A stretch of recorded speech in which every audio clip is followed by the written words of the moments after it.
Channel 8 is ready. Yes, sir. Counselors, I'm going to go ahead and gavel us started for the March 16th, 2023 meeting of the Boulder City Council. So if we could do a roll call, please, Elisha. Yes, sir, and good evening, everyone. We'll start tonight with Councilmember Benjamin. Present. Mayor Brockett. Present. Councilmember Folkerts. Present. Friend. Here. Joseph. Here. Spear. Present. Mayor Pro Tem Wallach. Virtually present. And Councilmember Weiner will be late. Mayor, we have our quorum with Councilmember Yates. I'm here, thank you. Thought I'd throw you off tonight. He was all getting ready to talk about being chopped liver, but you got to. And sir, I hear that Councilmember Weiner has just joined the meeting. Ah, okay. Terry, we just called roll. Would you like to say present? Present. All right, again, Mayor, we have our quorum. Fantastic. Thanks, Elisha. So I'd like to start by requesting a motion to amend the agenda to add item 3G, which is a consideration of a motion to appoint Councilmember Weiner to the Intergovernmental Affairs Committee, replacing Councilmember Friend due to her voluntary relinquishment of the seat, and also to correct item 3F with the language that was sent out on hotline. So, second. We have a motion and second. All in favor? Raise your hands. There we go. It's unanimous. The agenda is duly amended. So, Elisha, if we could start with item 1A, please. Excuse me. Thank you, sir. Tonight's item 1A under call to order and roll call is the Day of Remembrance King Super Shooting Declaration, which will be presented by Mayor Brockett. Thank you for that. And before I read the declaration, I'd just like to let folks know that the City of Boulder, along with several local partners, will be holding a remembrance event to mark the 2 years that have passed since the horrible atrocity of March 22nd, 2021. The community is all invited to join us in person or via live stream as we remember those who are no longer with us, to offer support to one another and come together as a community. This event will take place at E-Town Hall in downtown Boulder from 5:30 to 6:30 on March 22nd. Doors open at 5. For more information, including how to RSVP, visit https://bouldercolorado.gov/boulderstrong. And I'm going to stand to read the declaration.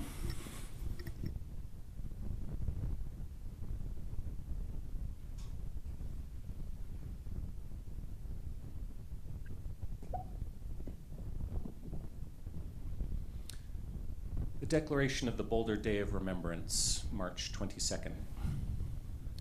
March 22nd, 2021 is a date that will be forever seared in the collective memory of our community. On that Monday afternoon, a grievous atrocity was committed that will mark each of us for the rest of our lives. But none more so than the families and friends of the 10 people taken from us suddenly and violently, people going about their daily lives, doing their jobs, feeding their families, protecting one another. Our entire community joins those families and friends in saying the names of our neighbors taken from us before their time. Denny Stong, Devin Stanisic, Ricky Olds, Trelona Barkowiak, Suzanne Fountain, Terry Leiker, Kevin Mahoney, Lynn Murray, Jody Waters, Officer Eric Talley.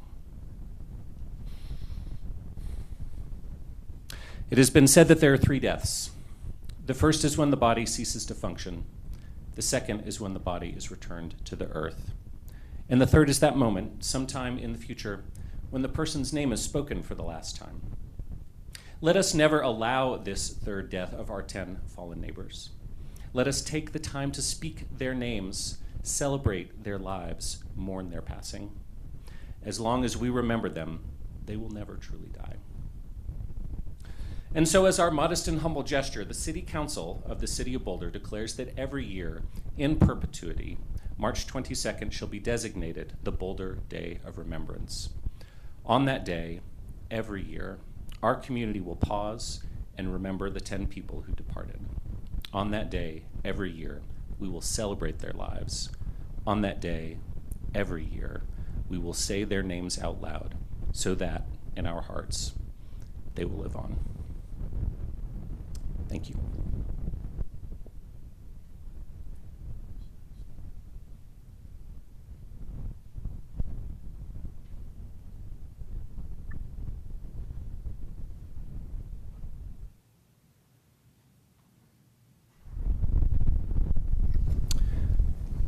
So we will now move to open comment unless anyone else has any further thoughts.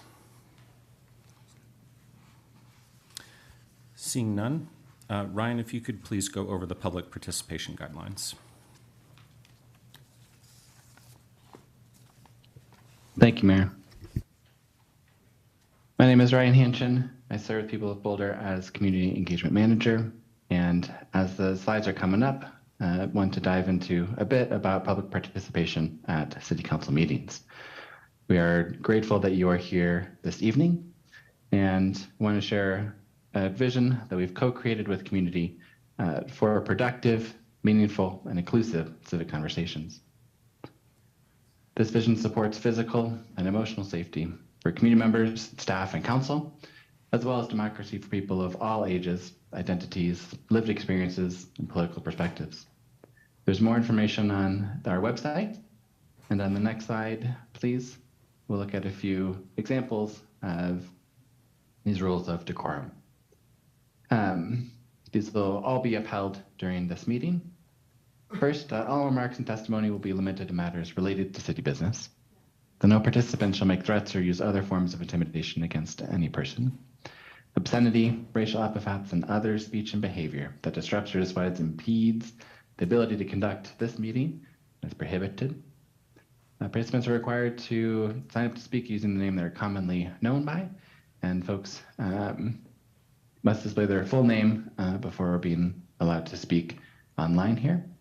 We have audio testimony only at this time. And in person, please refrain from expressing support or disagreement verbally or with applause, with the exception of declarations. Please encourage to use the American Sign Language applause or jazz hands. Thank you. And we're ready to move to open comment. Thank you for that, Ryan. Appreciate it. Okay, we have 8 people speaking in person and then 5 virtually. Each of you will have 2 minutes to speak.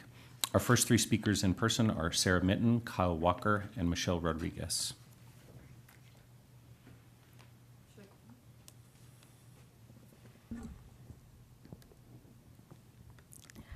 Hi, I'm Sarah Mitten, and I have lived on the Hill since 1975. I appreciate the new helpful ordinances for behavior control, but that is not enough. I have the lived experience to really evaluate occupancy on the Hill. We need to achieve Boulder's goals, yet retain balance in the neighborhood. Most of us support the desire for higher density in some areas of Boulder. The overlay concept needs to be reconsidered, specifically on the Hill, for the unique and counterintuitive rate formula used between the investors and the wealthy undergraduates. Given the time limit, I'll send you examples by email. You might find parts, especially about racial inequity, troubling, as did I. Affordable homes for diverse residents that we all want to attract again were here and then were lost to investors in recent decades. They have been occupied by Boulder's workers, artists, teachers, scientists. Tonight, I just want to address the issues of affordability and inclusion. This endless stream of students are at CU for the perceived rite of passage of living on the Hill, as much as for the educational experience. No matter how high you raise the occupancy level, they have family resources who will pay whatever the investors charge for the property based on the legal occupancy priced per maximum students, not bedrooms. The investors are only interested in the maximum profit. The price they will charge will be determined by the occupancy number and the already predetermined rent per student to live as they are accustomed. Some of these are good neighbors and their families have great financial resources. The most diverse residents on the Hill in both resources and ethnicity are the local families. You will reward the investors who are making the ever-increasing students on the Hill whiter and wealthier with every added tenant. All you will do is increase this inequity. This will not help others across Boulder. Please listen to those of us who live it every day. Thank you. Thank you, Sarah. Now we have Kyle Walker, Michelle Rodriguez, and Rumi Natanzi.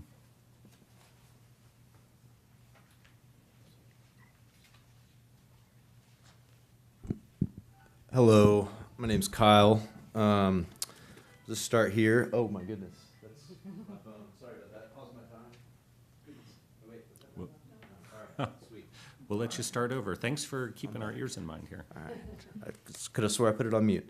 Here we go. All right, so in the last 3 of my 7 years in Boulder, I've been a victim to menacing, burglary, 2 situations of justifiable physical self-defense against previously convicted violent felons, and countless instances of trespassing on my property that didn't result in theft only because I keep everything locked up. One of the things I've noticed living downtown in Boulder is an influx in the tent cities and things like that have popped up. And my issue here today is not with the unhoused residents, who are 100% members of our community and largely part of the reason that I moved here, because I noticed that in large in part, you could move here and like live out of a car or live out of a tent until you got on your feet, or if you weren't bothering anybody for as long as you wanted and it wasn't an issue. And that was one of the things that appealed to me about this place. And back then, about 5 to 7 years ago, the Boulder homeless shelter was a place where you could go and you could eat breakfast, and it was calm, it was safe, there were resources. It's another one of the things that I loved about this place is that there were ample resources for anybody who needed them. And in the last 3 years, one of the things that I've been paying attention to is that, the violence has increased, the vandalism's increased. There's just been, a tent caught on fire this morning. I listened to that on the scanner, things like that. I mean, just this really needless amount of crime has gone up, and it's not just putting the community, from the students to the people who've lived here a long time to the people who are just getting here in danger, but it's putting the people who are truly helpless and who truly need resources and things like that in danger. And it's putting the people who, it's like the single mother who, is out there with her child, or the homeless veteran who's addicted to something and wants to get off of it and needs a hand up in society and can't get it because there's people who, this county needs to pay ServPro $250,000 or however much a year. Oh, goodness. Yeah, I'm over my time, but I think you get the point. Yeah. And I care about this place tremendously. And if anyone wants to email me, I'll email you guys and see if y'all want to touch base. So, Thanks, Kyle. Now Michelle Rodriguez, Rumi Natanzi, and Susan Adams. Mayor Brockett, can I just ask, Kyle, can you send us an email so we could respond if we want, because we don't have yours?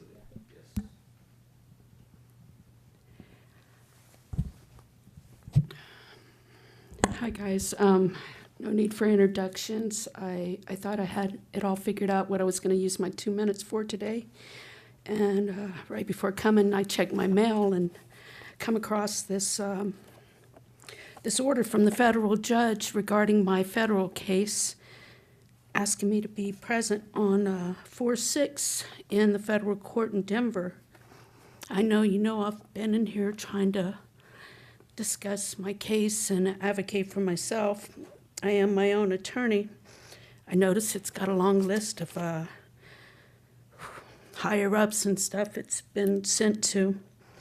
I really hope that for the first time in a long time, I had something planned on this week. I've been accepted and applied for and been accepted to be part of the peer support program through Mental Health Partners for Victor King.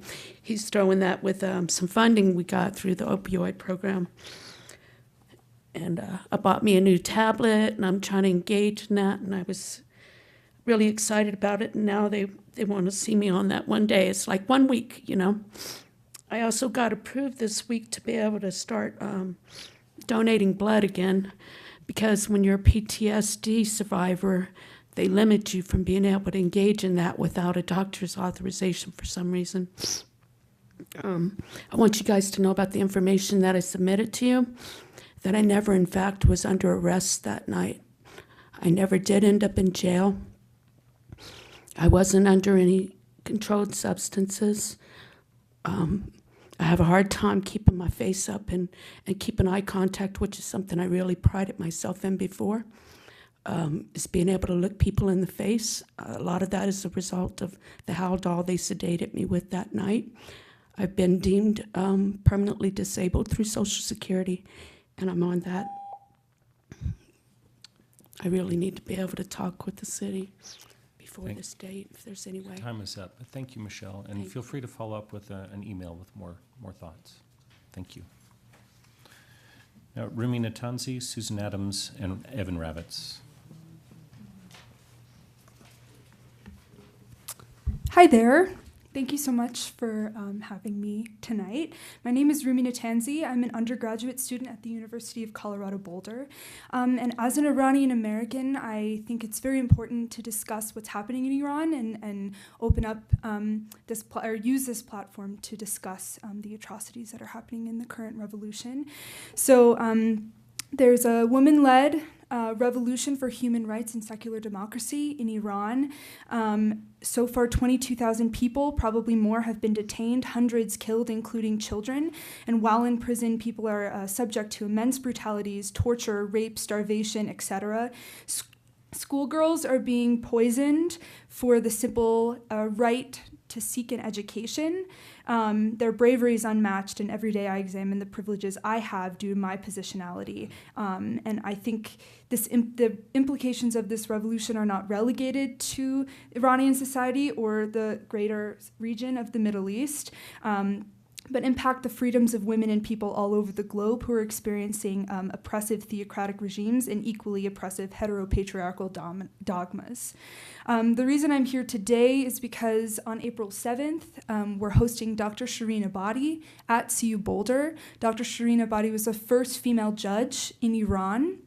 She's also an acclaimed human rights lawyer who's fought for the rights of women and children in Iran, and is I highly recommend you look her up and read a bit more about the cases in which she's fought for. A movie was made about her life that will be shown, and then afterwards there will be a quick Q&A, or not quick, I don't know how long it'll be, Q&A about her life, and it will be very informative, and I highly recommend all of you come. If you'd like to go to that link, or if you look up Shireen Abadi, CU Boulder, it is a register-only event, so please register while you have the chance. Thank you so much for your time. I appreciate it. Thank you, Rumi. Now we have Susan Adams, and then Evan Ravitz and Beverly Williams.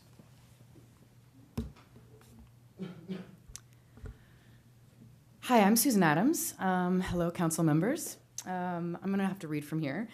I live and work in the city of Boulder, and I'm a board member of the Boulder Community Rowing and its juniors program, Colorado Junior Crew. I also act as the liaison between the non-motorized rowing user groups and the Boulder Reservoir staff. This year, the Boulder Reservoir hourly rental fee has increased from $100 to $297, with the promise that it will be $380 next year. This is a 25% subsidized rate charged for non-motorized user groups that offer a team-oriented recreational opportunity that adds well-being and a sense of connectedness in Boulder County. Critically needed in our ever-increasing mental health crisis we are experiencing in our country, and today's Remembrance Day is no exception to this crisis. We knew this fee increase was coming, but it is still my responsibility to inform you of the flawed methodology in calculating this hourly cost by the reservoir staff that is jeopardizing an important wellness offering to our community. They've taken the entire cost of the operations across the entire year, which is $1.2 million, and divided it by the number of hours the reservoir was open to the public last year, 3689. This methodology does not account for the fact that their operating costs dramatically increased from Memorial Day to Labor Day due to extensive staffing, facility wear, and access to their building and bathrooms, which are not offered to us during our 5 a.m. to 7 a.m. rental period. This means that despite virtually no emissions, minimal environmental impact to the water, and use of far fewer staff than during peak hours, non-motorized user groups are being asked to pay an average cost far beyond the actual cost of their activities. This average includes staffing costs for the front gate and lake patrol boats, which are not needed.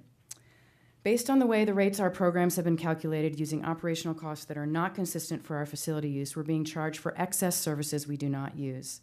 We see no consideration or understanding for the finances of our program or the benefits we offer your community, and ask the City Council to support our efforts by talking to the reservoir staff about this methodology. Thank you. Thank you, Susan. Is Evan Ravitz in the room? Not seeing him, we'll move on to Beverly Williams and then Jonathan Finch. Except, do we have Beverly here? Jonathan Finch? Evan, your time just came up. If you'd like to walk up to the podium. Is there someone who can go first? Take me a minute to get ready. No worries. We'll go to the remote speakers and then come back to you. All right, our first three remote speakers are Brittany Beecher, Lynn Siegel, and Amy Rosenblum.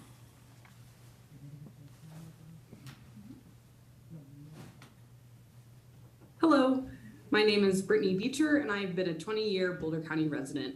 This evening, I'd like to voice my support for Council's project aimed at addressing the emissions caused by lawn care equipment, but challenge the Council to take further action by amending the land use code to support native plants used in landscaping.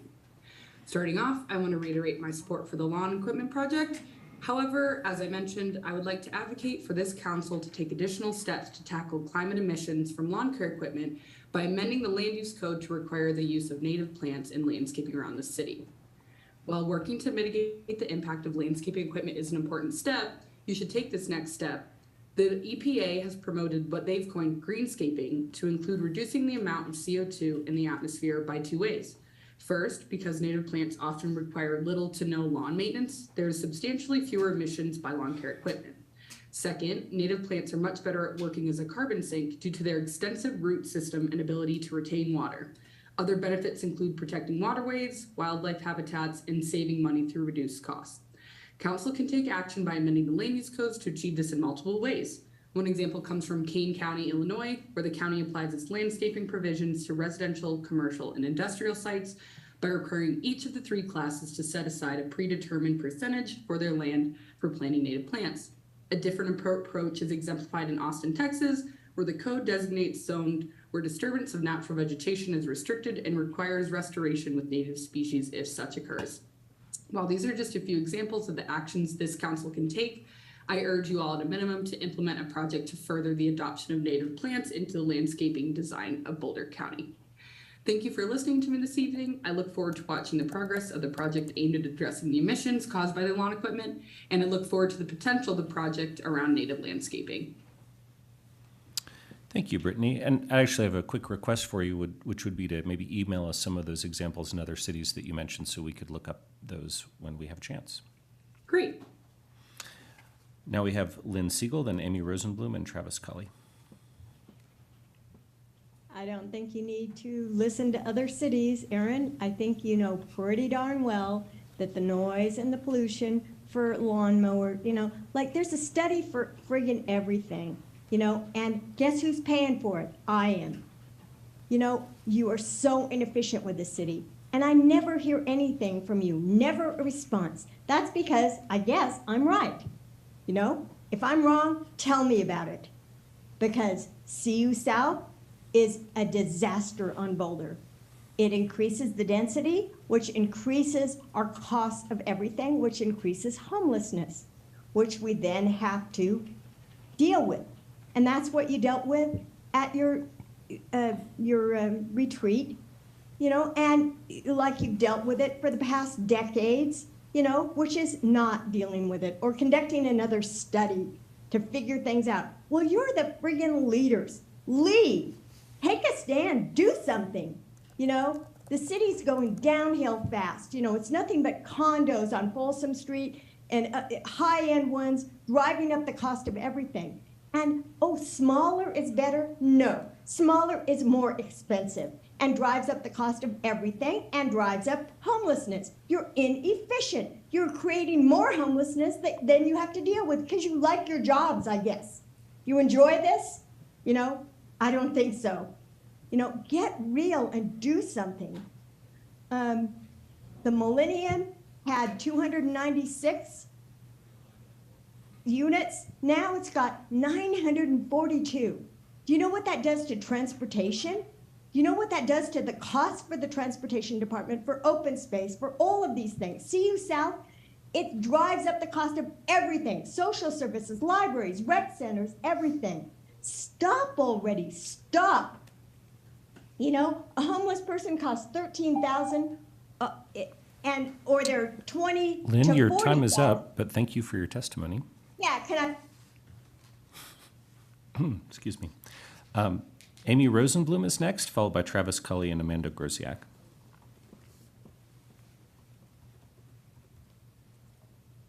Hi, Council. Can you hear me? Yes. Great.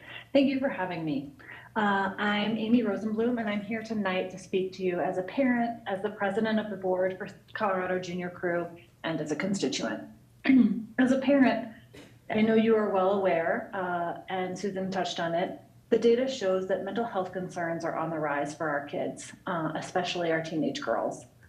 And CJC has provided a safe and tough team sport for my daughter and nearly 40 other athletes to attend 5 days a week outside enjoying Boulder's reservoir.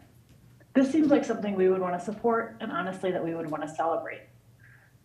As a board member and a volunteer, I want to go into a couple of aspects of our negotiations with the reservoir. The hourly rate isn't calculated fairly.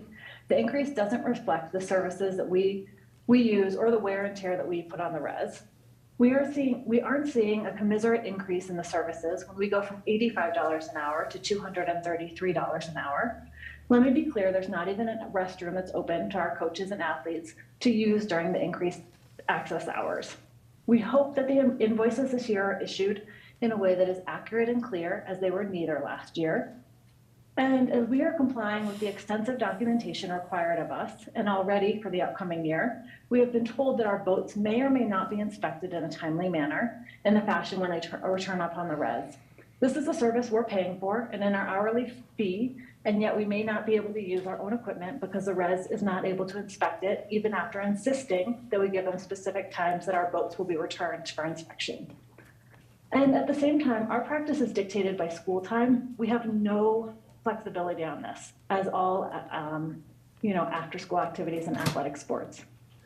And as a constituent, I have to say I'm disappointed. It seems like we're having this conversation every year. I pull up my emails from last year or my talking points to council, and we could use council's time and our volunteers' time in a more efficient way. I really appreciate your time, and thanks for hearing from me. Thank you, Amy. Now we have Travis Cully, then Amanda Grosiak, and then we'll come back to Evan Ravitz.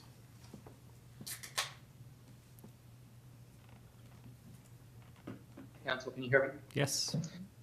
Thank you very much. First, let me acknowledge you all for your patience in handling my comments and hearing my questions week after week. Let me get this on the record. I'm just a kid from Arvada. I was raised just 1 block north of the Swanson Elementary School in Arvada. On this map, I know my audience can't see me, but I've got a little red dot. I don't know if anyone can see me, but right outside of one of the rings of contamination of the Rocky Flats Stewardship Council, of the Rocky Flats location. Let me not misspeak. My father came home from work one day and told me if they ever want to know what the toxic waste is, tell them they're dumping in Marshall Lake. I was 5 at night in 1973. I had no reference for this at the time. Not 7 or 10 years before, Marshall Lake was called Mesa Lake. And it's because it's on a mesa. We wouldn't see Marshall Lake, and it wouldn't become part of our collective memory until the Marshall Fire.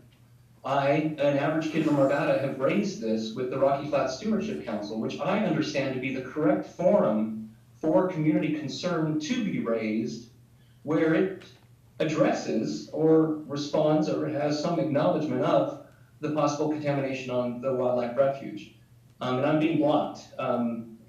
As of the last meeting, March 7th, the executive board is planning to restructure the Rocky Flats Stewardship Council, the meetings themselves, uninviting the DOE and the legacy management team so that David Abelson can pretend to answer the questions with the help of the CDPHE, to answer the questions of fires and forever chemicals while the DOE are not there. Ms. Weiner, I urge that you scrutinize this meeting for transparency and for honesty, because I doubt its honest disposition. If you look at the IG agreement of 2018, you'll see what has been redacted from the mission statement. It says that the words oversight. Travis, Travis, I'm afraid your time is up, but thank you for your testimony. Thank you. Now we have Amanda Groziak, then Evan Ravitz.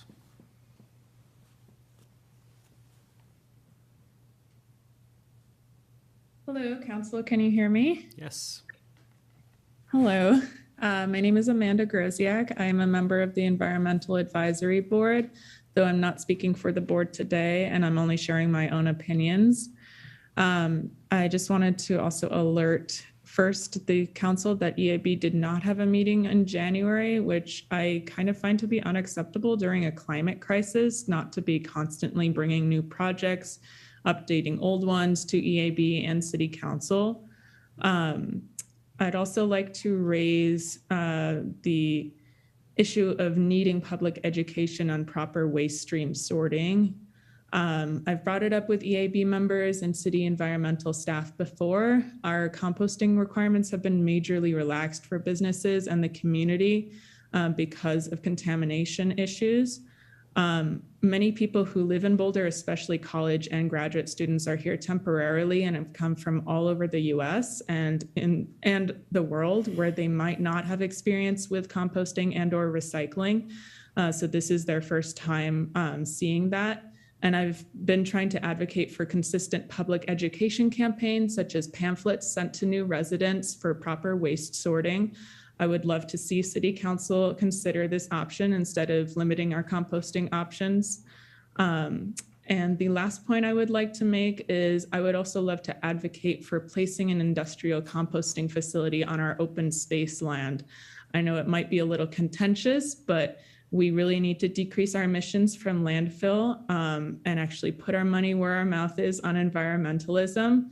A composting facility on open space land would not be close to anyone's private residence and so would not come up against opposition for people who do not want that in their backyard, and would also put Boulder City's city's actions in alignments with our professed priority of environmentalism. Thank you very much. Thank you, Amanda. Our final speaker will be Evan Ravitz here in person. Hi, Evan Ravitz. I've lived here 44 years. Councilmember Folkerts asked on the city hotline this morning why there are less applicants for city boards and commissions this year. If people knew of my experience on a city working group and of others on city boards and commissions, you might have no applicants at all.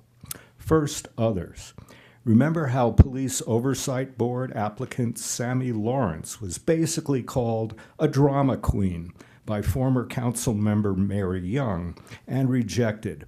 Sammy is the disabled young black man who was brutally assaulted by 240-pound ex-cop Waylon Lolatai, and after 3 years was finally awarded $75,000 by the city. Members of the Human Relations Commission were scolded by Council Member Wallach for publicly saying what they thought about the treatment of the homeless. Years later, Council is finally talking about following their advice. I was appointed to the city's Campaign Finance and Elections Working Group 5 years ago and expected to spend 100 to 200 hours like other members. But because I led the effort that made Boulder the first place in the country to have easier online petitioning for initiatives and referenda, I have spent over 4,000 hours trying to defend it against staff lying, cheating, and defrauding us taxpayers of over $500,000 and counting. I was recovering my endurance after breaking my hip until this onslaught by city staff. Instead, I, a former professional tightrope artist, sometimes have trouble walking around the block now. So I hate the government of Boulder. As Noam Chomsky says, we'll have to invent new words. The word evil doesn't even approach it. Thank you, Evan. All right, that brings open comment to a close. So, Elisha, if we could go to our consent agenda, please. Yes, sir. Thank you. Our consent agenda is item number 3 on tonight's docket. You know what? But I missed a step.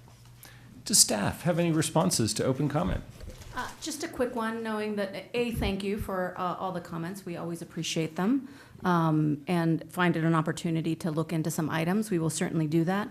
For the comments regarding the issues at the Boulder Res and rowing, I just wanted to remind staff I didn't have that date at my fingertips last time. We will be talking about that as part of the financial update on May 11th. Done here, thank you. Council? Mark? Yeah, I just want to respond briefly to Mr. Ravitz. You know, we have vigorous debates and disagreements on this council. There are things some people like, there are things some people loathe, but the concept that this council is acting out of malice and is evil, that to me is a bridge too far. You can disagree with what we do. You can entirely discredit what we do. That's within your purview as a citizen and your right to do so. But when you start ascribing motivations such as evil to this body, I really do think you're off base. And I say that as someone who's often on the losing side of issues. But that's, you know, we have good people here. I'm sorry, Mr. Ravitz, I entirely disagree with you. Thanks, Mark. Actually, before we finish this out, Nuria, you mentioned that the rowing issues will be addressed in an update on May 11th. I guess I would say it'd be helpful to get a little bit more information as a council member ahead of that, just to understand a little better about the issues that they're talking about. And do you think that'd be possible to get? I believe that that can be accommodated. I know that our Director of Parks and Rec has been actively working with some of our community members and having these conversations and engaging with it, and I'm sure that we can follow up with you on it. Yeah, it'd be great to talk with community members more knowledgeably about the issues involved. Thank you. All right. Nicole. Thank you. And Nuria, I just had a quick follow-up to that. I believe that the rowing groups are needing to fill out their contracts before May 11th. And so I'm just wondering, because I don't know that if we are discussing it on May 11th, that it will have any impact on any of their concerns for this season. And from some of what I understand from the groups, at the current rates, it may end some of their programs. Thank you, Councilmember Spear. I'll take a look at that. I actually meant to figure out what the timing of those contracts was, so I will take a look at that and get back. Thank you. Thanks, Nicole. Right. Now, Alicia, if we could move to our consent agenda, please. Of course. Thank you, sir. Item 3 on tonight's agenda is our consent agenda. It contains items A through G. Questions or comments about the consent agenda? I'll just make one quick comment. Item D is about accepting the donation of 0.3 acres of land at 2675 3rd Street from Boulder residents John Eric Jansen and Elizabeth Barrow Jansen for open space purposes. And I would just like to extend a thank you to them for this generous donation that's going to improve the trail access to the Mount Sneedus area trails. So thanks so much for being willing to do that. Anything else? Motion, maybe? I make a motion to pass our consent agenda. Second. Okay, we have a motion and a second. This is a roll call. If we could, Alicia. Thank you, sir. We'll start the consent agenda roll call tonight with Councilmember Folkerts. Yes. Friend? Yes. Joseph? Yes. Spear? Yes. Mayor Pro Tem Wallach? Yes. Councilmember Weiner? Yes. Yates? Yes. Benjamin? Yes. And Mayor Brockett. Yes. The consent agenda items A through G are hereby approved. Thanks so much. If we could go to our call-up check-ins, please. Yes, sir. Thank you. Our call-up check-ins are item 4 on tonight's agenda. 4A is our landmark alteration certificate to install a memorial sculpture at 2205 Broadway, a contributing building in the Mapleton Hill Historic District. Any questions or interest in calling this up? Bob? I no interest in calling up. I just want to make a comment. I think it's apropos and a little poignant that tonight we're looking at this landmark alteration certificate for a sculpture that will appear in front of the Museum of Boulder here in a few months that memorializes the 10 people who were lost that Aaron mentioned in the declaration earlier tonight. And I hope that when that sculpture is placed in front of the Museum of Boulder, I'm sure there'll be an unveiling, and I hope that we can all be there. Thank you for that, Bob. Any other comments or interest in calling this up? Seeing none, if we could go to our next one, please. 4B tonight is the landmark alteration certificate denied to install aluminum-clad windows at 909 Mapleton Avenue, a contributing property in the Mapleton Hill Historic District. Questions, comments, or interest in calling it up? Lauren? Yeah, just seeing that they're trying to replace. I would be interested in getting a little bit more detail or just a brief overview of why this is not seen as in line with our regulations. Do we have city staff available that can answer that question? Marcy. Hi, good evening. Marcy Gerwing, Principal, Historic Preservation Planner in Planning and Development Services. Lauren, thank you for your questions. The Landmarks Board voted to deny this request, not for the replacement of windows. It was approved at the committee level to allow the replacement of the windows with wood windows, but the owner was interested in pursuing the use of clad windows as the replacement material. And because the windows are located in the character-defining feature of the contributing house in a place that is visible from the public right-of-way, we found that it was not consistent with the design guidelines, which talk about using traditional materials and materials that are similar in texture, finish, and color. Thank you. And are there wood window alternates that are as high performing as these windows would be from an energy perspective? Yes, so wood windows can meet our energy code, and there are state tax credits to help offset the cost difference between the two. And so in looking at a comparison, they are very similar in terms of both energy performance and cost once the state tax credits are taken into account. Thank you. Anything else or interest in calling it up? Anybody else? Yes. Just a process question. We don't hear from the applicant unless we call it up. Is that true? I believe that's correct. Marcy? I believe that's true. Okay, so I guess I might be interested in calling it up just to hear, like, what is the burden on them if we're saying no to something that, I mean, from the pictures, yeah, I don't know how much I'm supposed to comment at this stage, but I guess I could be persuaded to call this up because I don't know what a difference it makes to the homeowner, and if it is much more expensive to do something that's environmental, or even a bit more, not everyone can do that. Looks like a lovely house, so perhaps they could afford it. I don't know, but I guess I'd like to hear from them. Anyone else who'd like to go that route? Sure. I got Nicole, then Lauren. Nicole? Oh, I didn't have a comment. You were just asking if there's anybody else, so I was just trying to hand up. Okay. Lauren, did you want to make a comment? Yeah, and I think that this is something that may not come in front of us that often, but is an issue in the community that I hear a fair amount about. So I think it would be good to have a discussion about this, and that this would be a good way to do so.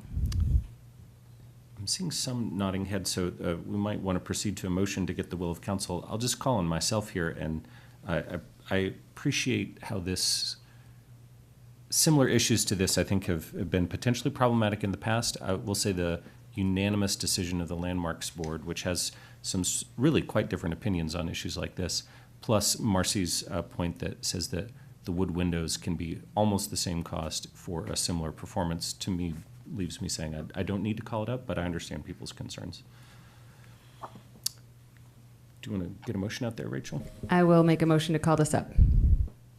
I got hands from Mark and Nicole.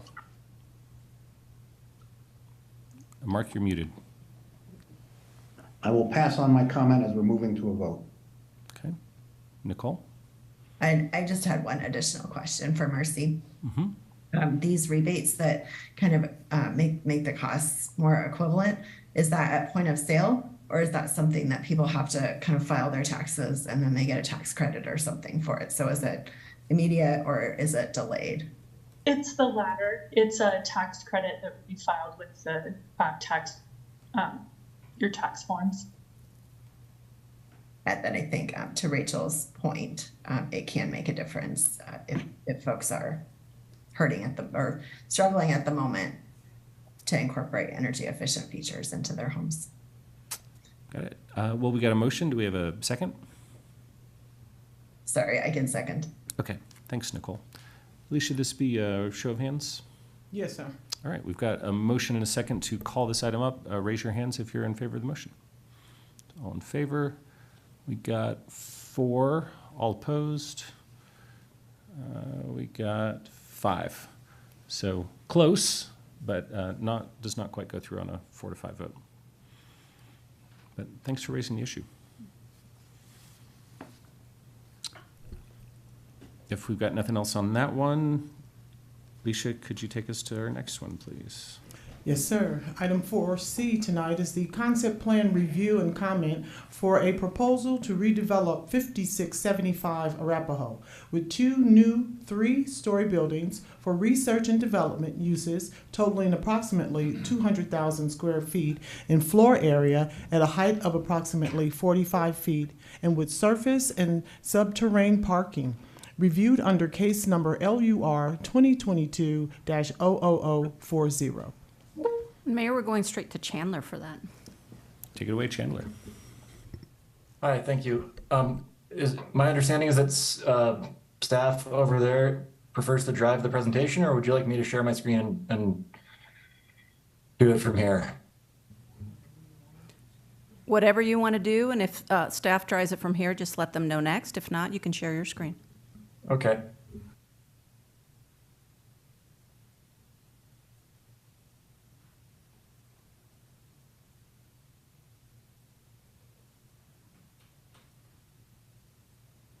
Okay. Can you all see this without my notes? No, we're not in presentation mode, so we can see your notes. And it looks. Okay. Apologies. I was. Do you prefer that we run it from here? Yeah, if you don't mind, that was what I was prepared for. Okay. Then give us a moment.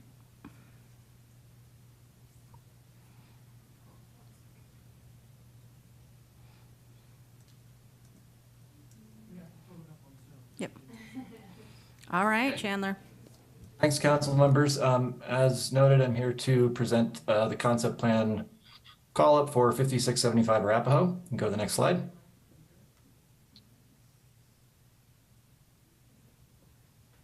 So concept plan purpose you're all familiar with is to provide feedback and comments to an applicant prior to submittal of a site review application. The purpose of this presentation is for council to decide whether they would like to call it up at a public hearing. Next slide, please.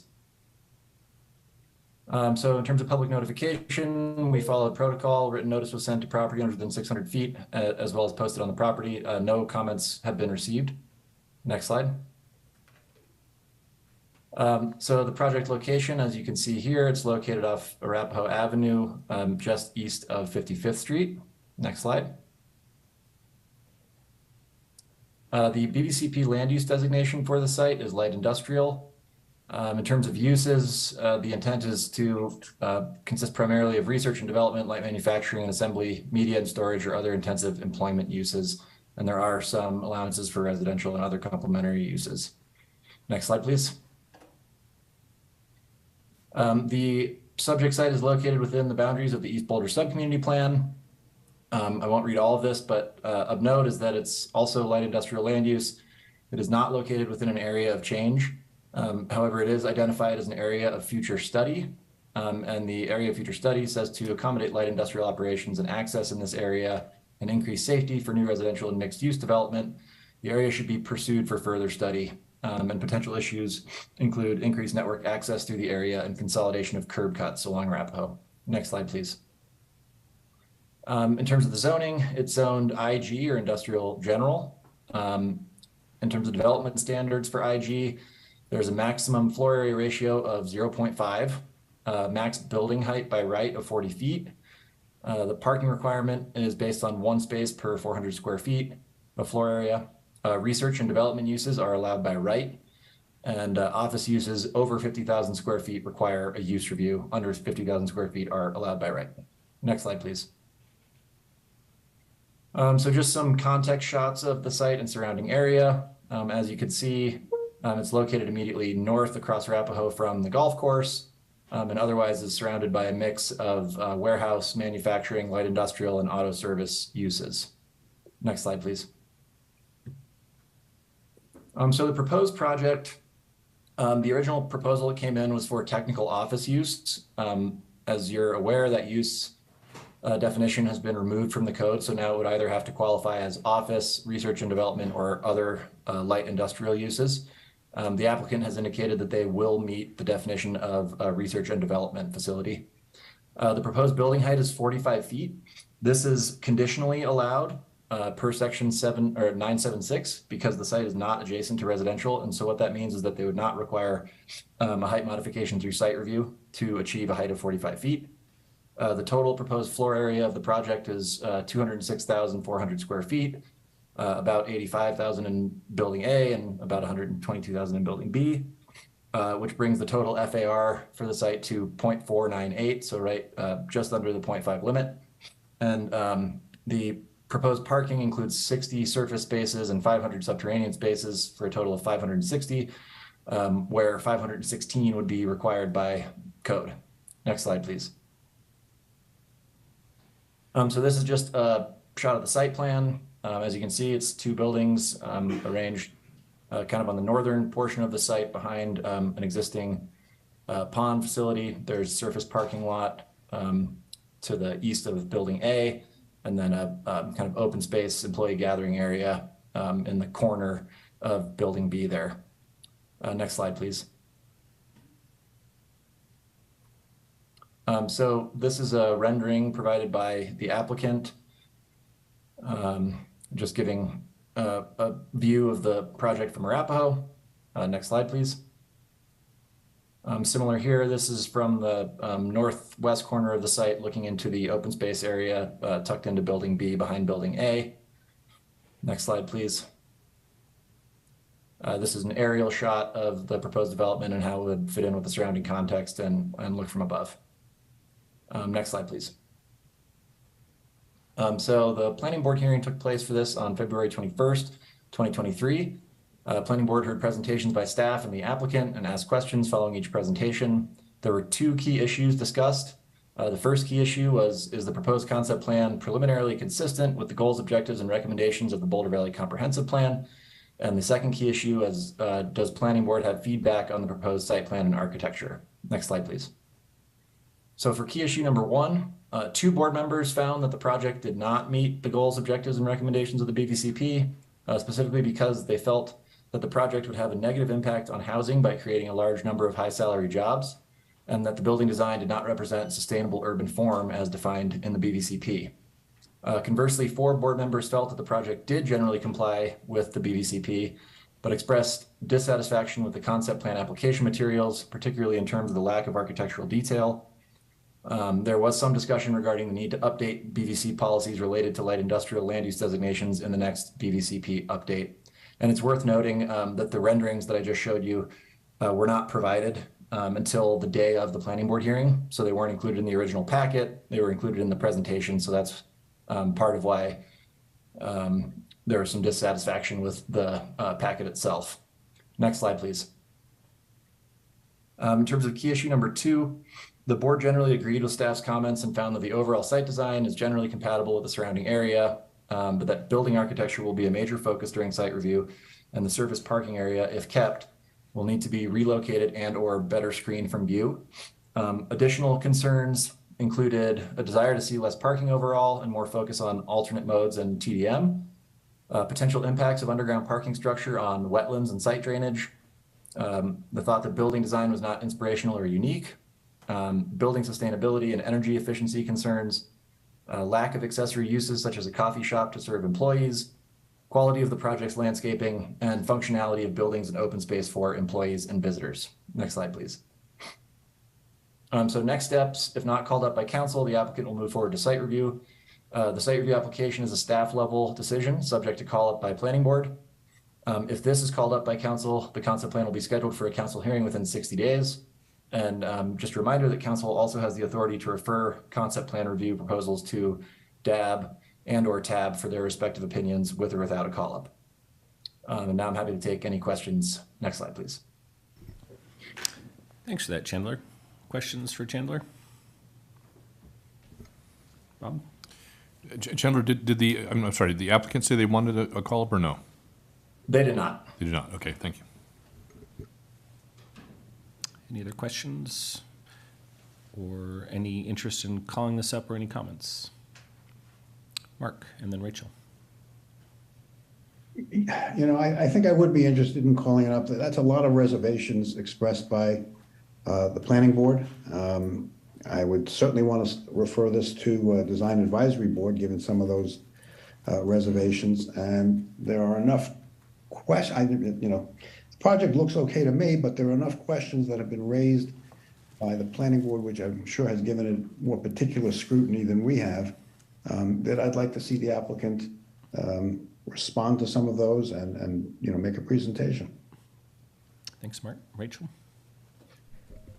I don't want to call it up or ask us to call it up, but I would like us to refer to DAB and TAB. DAB for the reasons that Councilmember Wallach suggested, and TAB because of the parking questions, the TDM focus, and the underground parking and floodplain. I don't know if TAB can weigh in on that, but it just sounded like there were a fair amount of parking and TDM concerns. Great. And Bob, then I'll call on myself. Yeah, I'm with Rachel. Mark, with all due respect, while this is a big project and there were a lot of concerns raised, I'm not sure that we're going to do a better job than Planning Board. It sounds like the Planning Board did a very thorough job, and it sounds like the applicant is content with those comments and is not seeking our call-up or second-guessing. But I do agree with Rachel that referring this to TAB and DAB would be a good idea. Great. I'll call on myself and agree with Rachel and Bob here that I did think generally the Planning Board did a good job in their review, and I just wanted to highlight a couple of things that they said that I wanted to double down on. And one was it seems like there's too much parking here. There's I think 500 spots in the underground garage, and then with that many spots in a garage, to have 60 spots on the surface additionally seems like definitely more than is necessary or justified, and also gives a parking forward design to the project that I'd like to avoid. So would love to see a stronger TDM project, less parking overall, and definitely less parking on the surface, if any, because if you remove that parking entirely, then you could get to one of Planning Board's other points, which was more functional site layout and open space for the workers and visitors. So wanted to highlight those, and if maybe TAB has some brilliant TDM ideas that could be useful in making that happen. Lauren? Thank you. Yeah, I agree with the referral to TAB and DAB, and with, you know, the focus on sort of the sustainability aspects of this project, the parking, the building materials, structural systems, you know, a large parking garage next to a wetland is going to be dewatered most likely, or it's just a little problematic. So I think having DAB dive deeper into those issues would be great, and TAB. Rachel? May I make a motion? Please. To refer to TAB and DAB to look into all of the issues as relevant to their boards as identified by Planning Board. Second?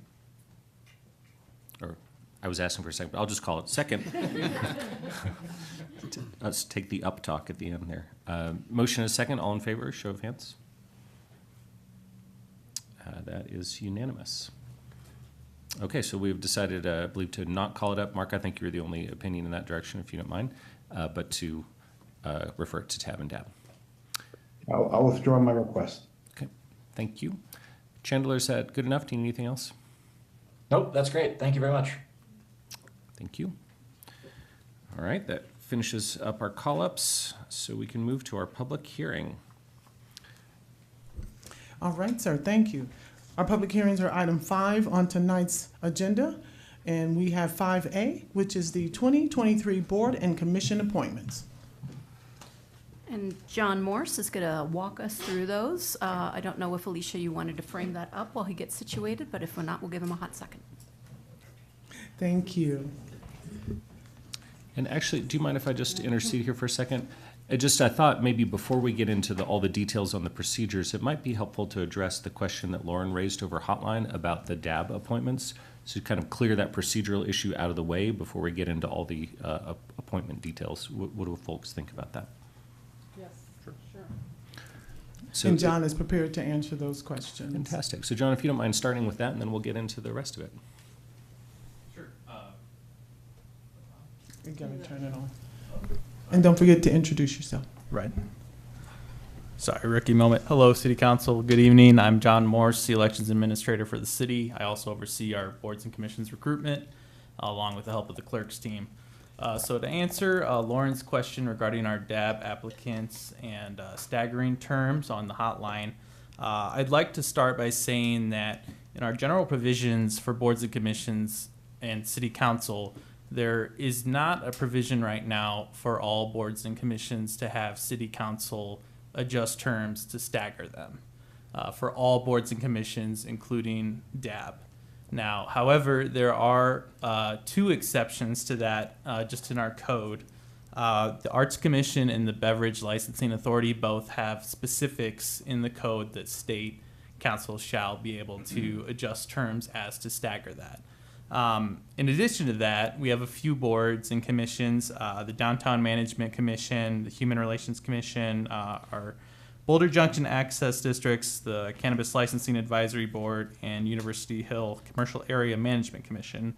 All in our code have kind of described how, when they were developed, the terms of the members were different as to stagger them moving forward. So with all that being said, there isn't a requirement for council to stagger terms. If that's something council would like to clean up in the code, we could definitely team up with the CAO and the clerk's office to do that. It seems like the most logical path forward if that's the will of council, but that's kind of the gist of it. And I'll look to CAO or Alicia if there's any further parts to that. We'll start with CAO, and then we got some questions for you.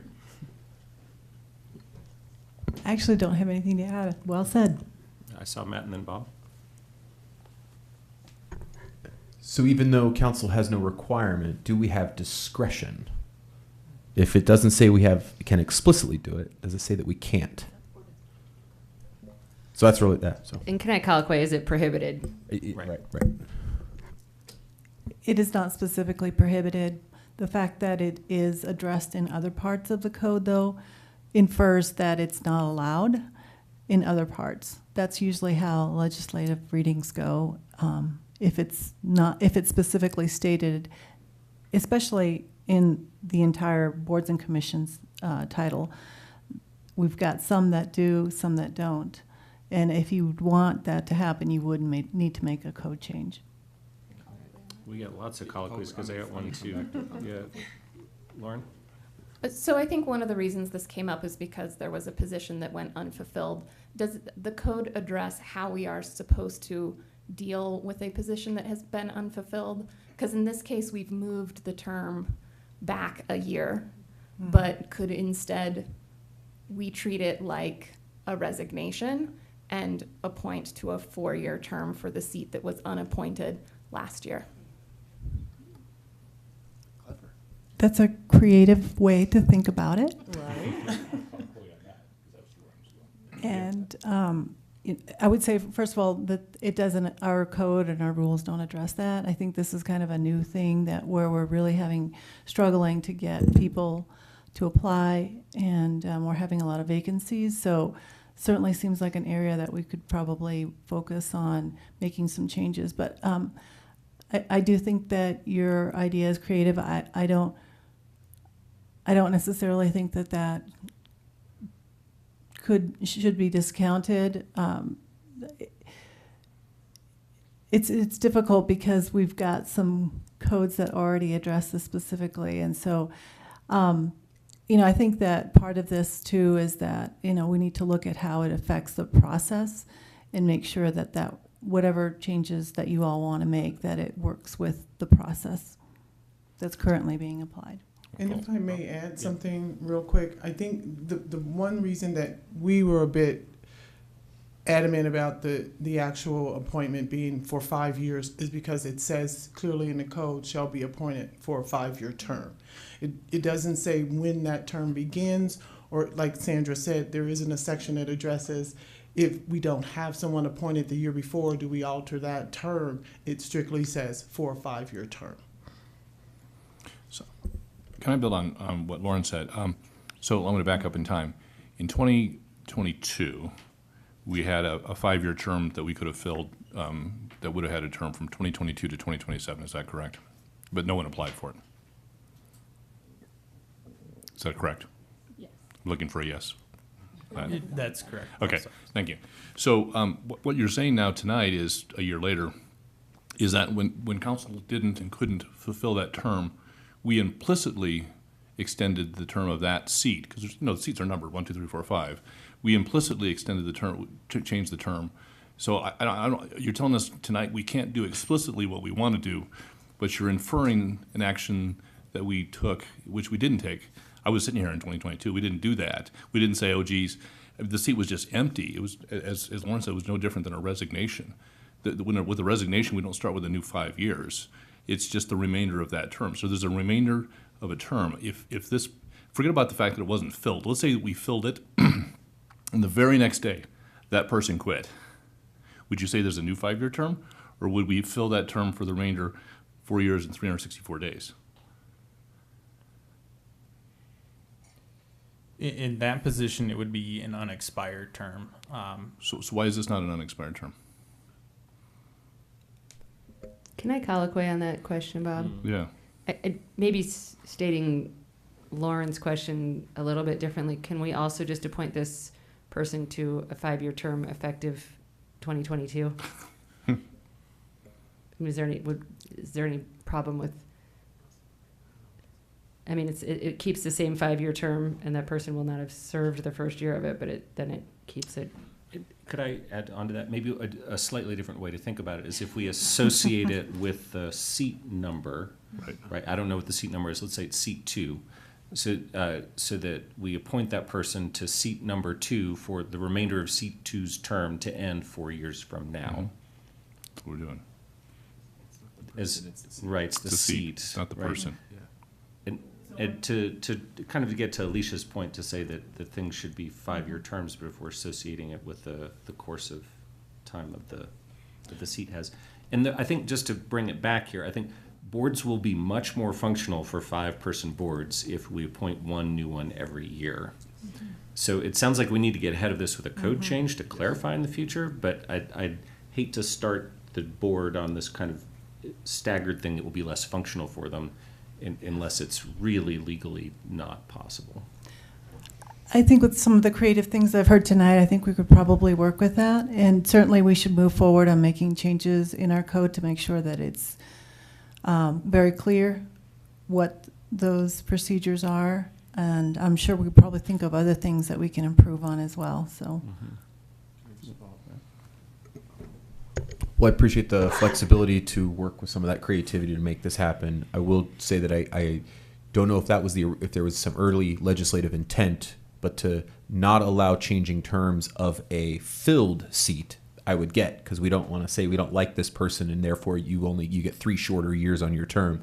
So I think if we are going to go down the path, that it has to do with either vacancies or ones that go unfulfilled, so we can clearly depoliticize, or at least there would be no interpretation or fear that we could start politicizing terms of boards based on affiliation or performance in that sense.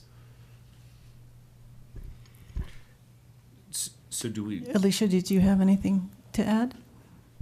No, but I will need some clarity going forward with the mid-year recruitment, and we will also need clarity for positions that have been open for a couple of years. So it's not just the one, this particular one, because this will rotate backwards when we have appointments going forward. So again, with the process, we'll need to clarify that. And we'll also need to clarify tonight with that particular appointment, will it be as of a 4-year term or will it be a 5-year term? Because that's the one that's in question tonight.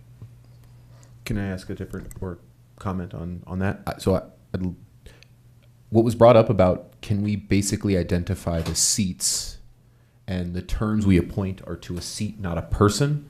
And I wonder if that's part of the change we go forward with, because that kind of then just nullifies a lot of these concerns and keeps our stagger no matter what happens. So that kind of maybe hopefully just in terms of focusing direction on what may come from city attorney's office in that sense. And yeah, because what I'm hearing from the will of council that's being mentioned so far is I think there would be a desire to have one person serve for 5 years from the date of appointment and the other person to serve the remaining 4 years that that seat is entitled to.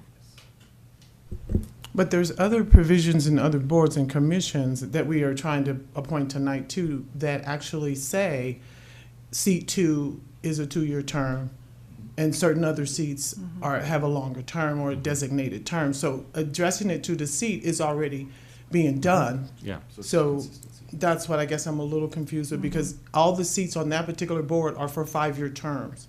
I guess the question now is when those terms begin. Is that correct? That's right. Yeah. So we would say that term actually began at the time it became vacant? Is that what we're trying to say about that particular I seat? believe so. At the Yeah. time the last 5-year position expired. Right, which was at the Because time the someone last looked at- 5-year position expired, which then was the time it became vacant. Rachel? Just because I think this could go all night, can we express our intent to appoint a second person to that board for a 4-year term tonight, and hope that city attorney will help us to in the minutes make it done in a way that it's legal? Yeah, we can do that tonight, but I do think that there are a lot of issues to go through, and I don't think we can figure them all out here tonight. So that's fine if you want to go forward on that one, but I think that there are a lot of other issues that we need to tackle, and so we'll come back with that. Okay. Thank you. Very good. Thank you for the discussion. This ended up being a tricky one. So, John, if we can then move to our, are you starting us off, or Alicia, are you starting us off with the process? Oh, Alicia, if you would, please. I'm starting us off, sir, tonight. Thank you. Good evening, everyone. Alicia Johnson, serving the city as the city clerk and the records manager. So tonight, before we begin the process of our nomination and appointment to board and commission candidates to fill our current vacancies, I'm going to provide an outline of our process for this particular subject. There are 2 steps. I would also like to note I am being supported tonight by our elections administrator, John Morris. First, we will present slides of each board and commission, identify which seats are vacant, along with their required qualifications, the eligible candidates, and whether they have applied to other boards. Second, I will ask the mayor to open the public hearing, close it when complete, and turn the discussion back to me to provide council with guidance on how the nomination and appointment process will proceed. John, if you will now present the slides for me for the first board. Before we begin, I wanted to just note for the record, we had 29 open seats this year. 60 applications were received, and 19 were deemed ineligible or withdrawn before or after the interview process began. First board we want to review is our Arts Commission. We have 2 seats available for that commission. The first seat is seat number 1, to appoint a member to an unexpired 3-year term through 3/31 2026. And the second seat is seat 3, and that's appointing a member to a 5-year term through 3/31/28. We have 2 candidates that have applied and deemed eligible, Cheryl Cardozo and Jeffrey Cash. Next, our Board of Zoning Adjustment. We have 1 seat available for that board, the seat number 3, which is to appoint a member to a 5-year term, also through 3/31/2028. We have 2 candidates, Drew Eisenberg and Raymond Jack Rudd.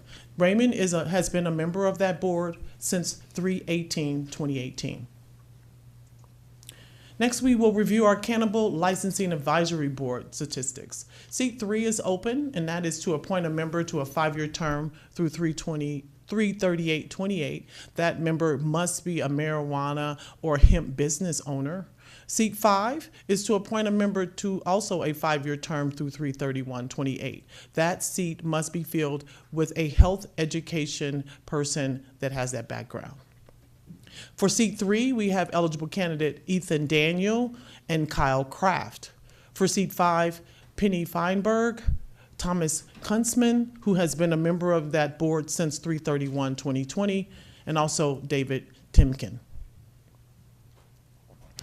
Next, we have the Design Advisory Board. Seat 2 is to appoint a member for a 5-year term through 3/31/28.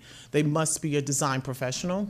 And also seat 3 is for, again, a 5-year term through the same period and also must be a design professional. We have Rory, please forgive me, Blockenkoritz. Belisokovich, thank you.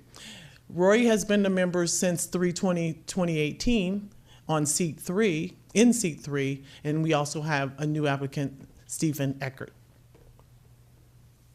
Next, we have our Environmental Advisory Board. Seat 2 is to appoint a member for a 5-year term through, of course, the term period of 3/31/28. And seat 4 is to appoint a member to an unexpired 1-year term through 3/31/24. We have 2 applicants, Alexandra Brothwell and Michael San Clements. Michael has been a member since 3/20/2018. Next is our Housing Advisory Board. Seat 1 is to appoint a member to an unexpired 1-year term through 3/31/2024, and seat 5 is to appoint a member to a 5-year term through 3/31/2028. We have 5 eligible candidates, Yvonne Durbin, Nicholas Hartman, Karen Hoskin, Karen Klerman, and Anna Pavlenko. Anna has also applied for the Human Relations Commission. Our Human Relations Commission appointments are 2 seats. Seat 3 is for a member to be appointed for a 5-year term through 3/31/28.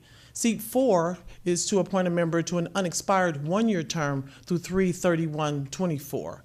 Again, Anna has applied to that board as she has with the other, Housing Advisory Board, and Fakir Yacob, who is currently a member and has been a member since 4/1/2022. Our Landmarks Board, we have seat 3 and seat 4. Seat 3 is to appoint a member for a 5-year term through 3/31/28. Must be have an architecture, historic preservation, or urban planning professional. Seat 4 is to appoint a member to a 1-year unexpired term through 3/31/24. We have 1 eligible candidate, John Decker. John has been a member of that board since 3/18/2018. Next, we will review the Library Commission. We have 1 seat open to appoint a member for a 5-year term through 3/31/28. That is for seat 3. We have 2 eligible candidates, Miriam Gilbert and Elizabeth Gold. Our Open Space Board of Trustees has 1 seat open, that is seat 3, and that's to appoint a member for a 5-year term through 3/31/28. We have 5 eligible candidates, John Gersel, Keith Musselman, Mason Roberts, Brady Robinson, and Harmon Zuckerman. Our Parks and Rec Advisory Board has 2 seats. Seat 3 and Seat 4 are both for the same exact identical term to appoint member for a 5-year term through 3/31/28. We have 7 eligible candidates: Andrew Bernstein, Patricia Eamster, Clifford Moss, Jennifer Robbins, Anna Segur, Heather Smith, and Matthew Vader. Our Planning Board has 1 seat, Seat 4, to appoint a member for a 5-year term through 3/31/28. We have 2 candidates, Jean Feinberg and Kurt Norback. Our Transportation Advisory Board has 1 seat, and that is to appoint a member for a 5-year term through 3/31/28. We have 3 eligible candidates, Carl Lawrence, David Martis, Maria Trini Willerton, and Maria has been a member since 4/1/2022. Our Water Resource Advisory Board, Seat 3 is available, and that is to appoint a member to a 5-year term through 3/31/28. Our 1 eligible candidate is Lauren Koopman. At this time, Mayor, I will now turn it over to you to open and close the public hearing. Very good. Thank you so much for that, Elisha. So if we can open our public hearing, please. We have 1 person signed up to speak who will have 3 minutes. I believe that individual is familiar with our guidelines. So if we could have Lynn Siegel, please. I'm not an individual, I'm just Lynn, you know? What's the formality all the time? I don't get it. Individual, yeah, I'm Lynn. Yeah, John Decker for the Landmarks Board, Carl Lawrence for the TAB, and John Gerstel for OSBT.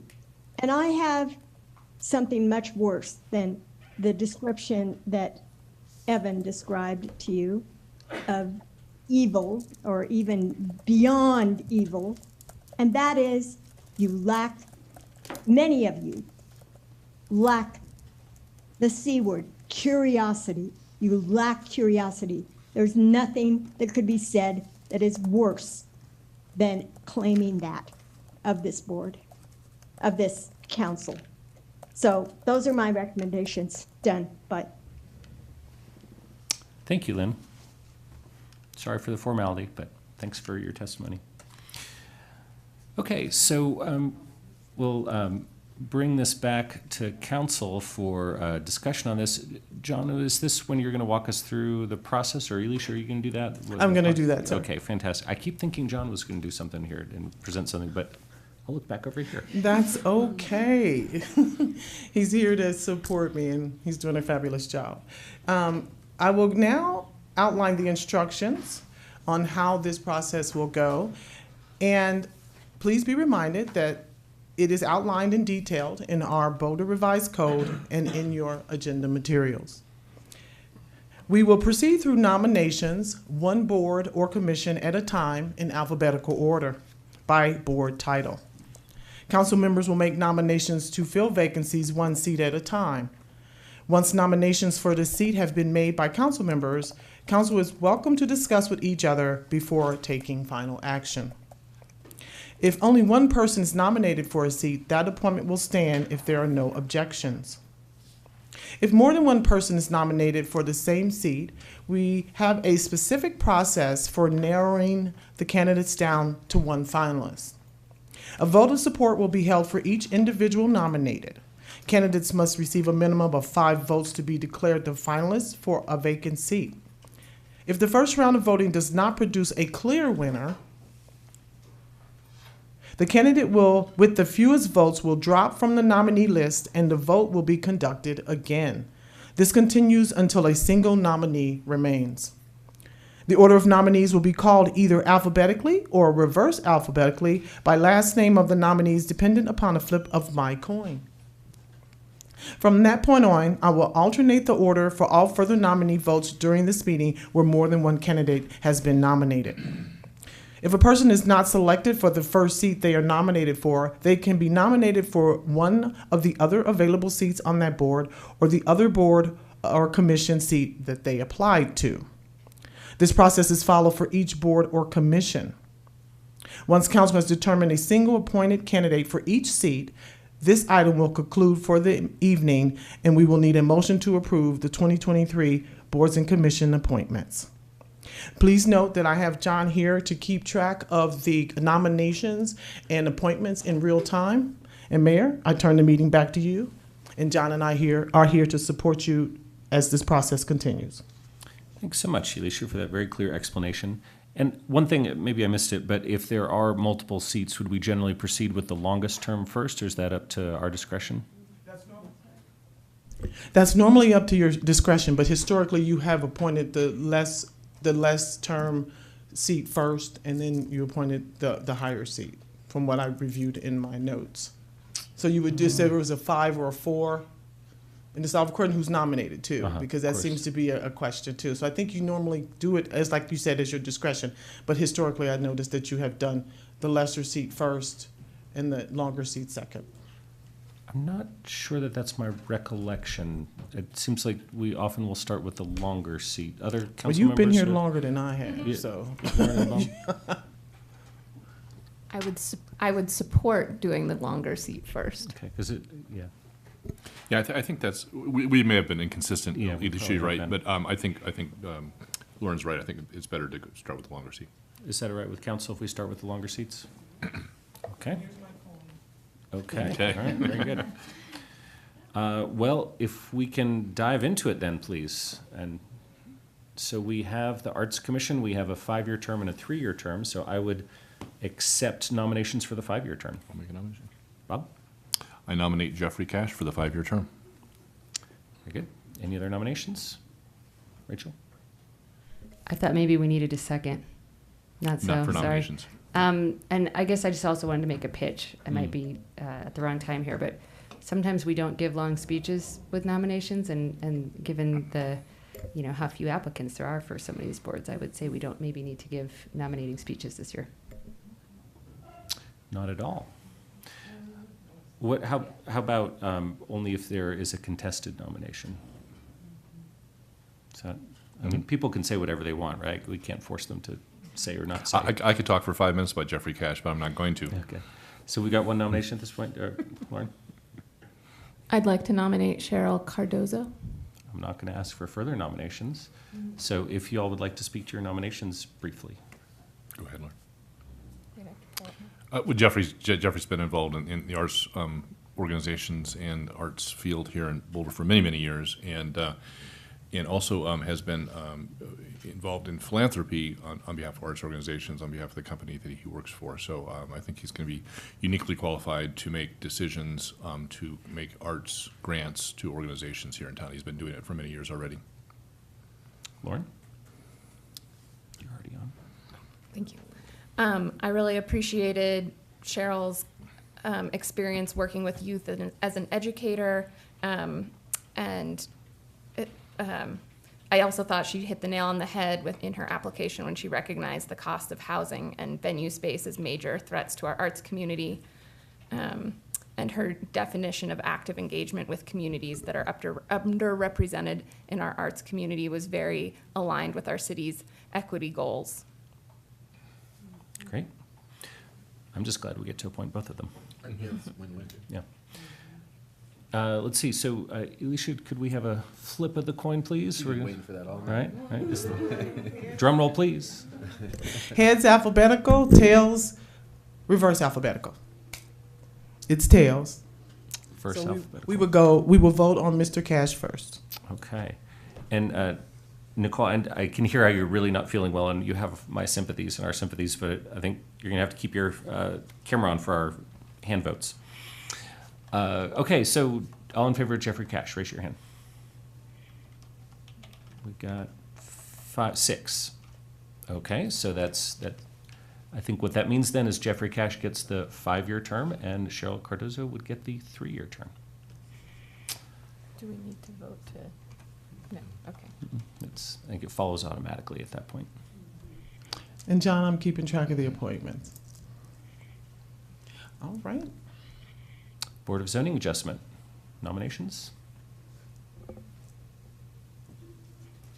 Rachel? I will nominate Drew Eisenberg. Any others? Seeing none.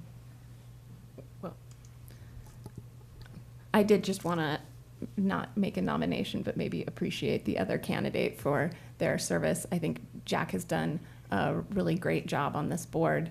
And, you know, my interest in not nominating, but supporting Drew has more to do with just making sure that there's an opportunity for new people to rotate onto our boards. Yep, Bob? I agree, Lauren, and Jack has done a wonderful job, and we really appreciate his service. And I think, in addition to what Lauren said, has been at least a tradition on this council that if a person has served a full 5-year term, and if there is another applicant, that we tend to pick that other applicant for the reasons that Lauren stated. I'll echo that and thank Jack for his 5 years of service. And seeing no other nominations, then Drew Eisenberg will be appointed to a 5-year term. Next. Okay, we got Cannabis Licensing Advisory Board. So these are 2 5-year seats, but they're with different qualifications. So I'm going to start us off with seat number 3, which must be for a marijuana or hemp business owner. Nominations? Matt? I nominate Ethan Daniel. Good. Any others? Seeing none, Ethan Daniel will get the marijuana business owner seat. And now we have seat 5. This person must have a health or education background. I got Tara and then Rachel. I want to nominate Thomas Kunzman. Is that what you're going to say, Rachel? Anything, Lauren? I'd like to nominate Penny Friedberg. Any others? Seeing none. Tara, would you like to speak to your nomination? No, I don't really feel good. Maybe Rachel wants to. Okay. I'll give it a try. Yeah, I think that Thomas Kunzman, Dr. Kunzman probably, has done a really good job on the board, and we only created that board 3 years ago, so he has not gotten a full 5-year term yet. So this is a bit unlike the situation where you're renewing someone for a 5-year term where they've already served. And that board has been had some growing pains, I would say. They had some turnover early on in the chair position, and we are getting ready to I think, look at some bigger issues coming out of the board with hospitality and things. So I think it makes sense to keep building on the institutional knowledge there while it's still finding its footing, and he's done a great job. Thanks. Lauren? Thank you. I do know Penny personally. She is on our HOA board, and one of the things that I really appreciate, if you've ever served on an HOA board, you know how fraught those situations can be. And one of the things that I really appreciate about her is her ability to bring calm and understanding, and especially as we have some difficult issues coming forward on this board, I think that she would be a great fit. I also really appreciate her more holistic health background. Very good. So, Alicia, clarification, are we switching order only every contested vote? When there's more than one person nominated. So then we would go in alphabetical order this time? Yes, sir. Very good. So all in favor of Penny Friedberg? That is 2, and so Thomas Kunstman would have 7. So Thomas will get the health education spot.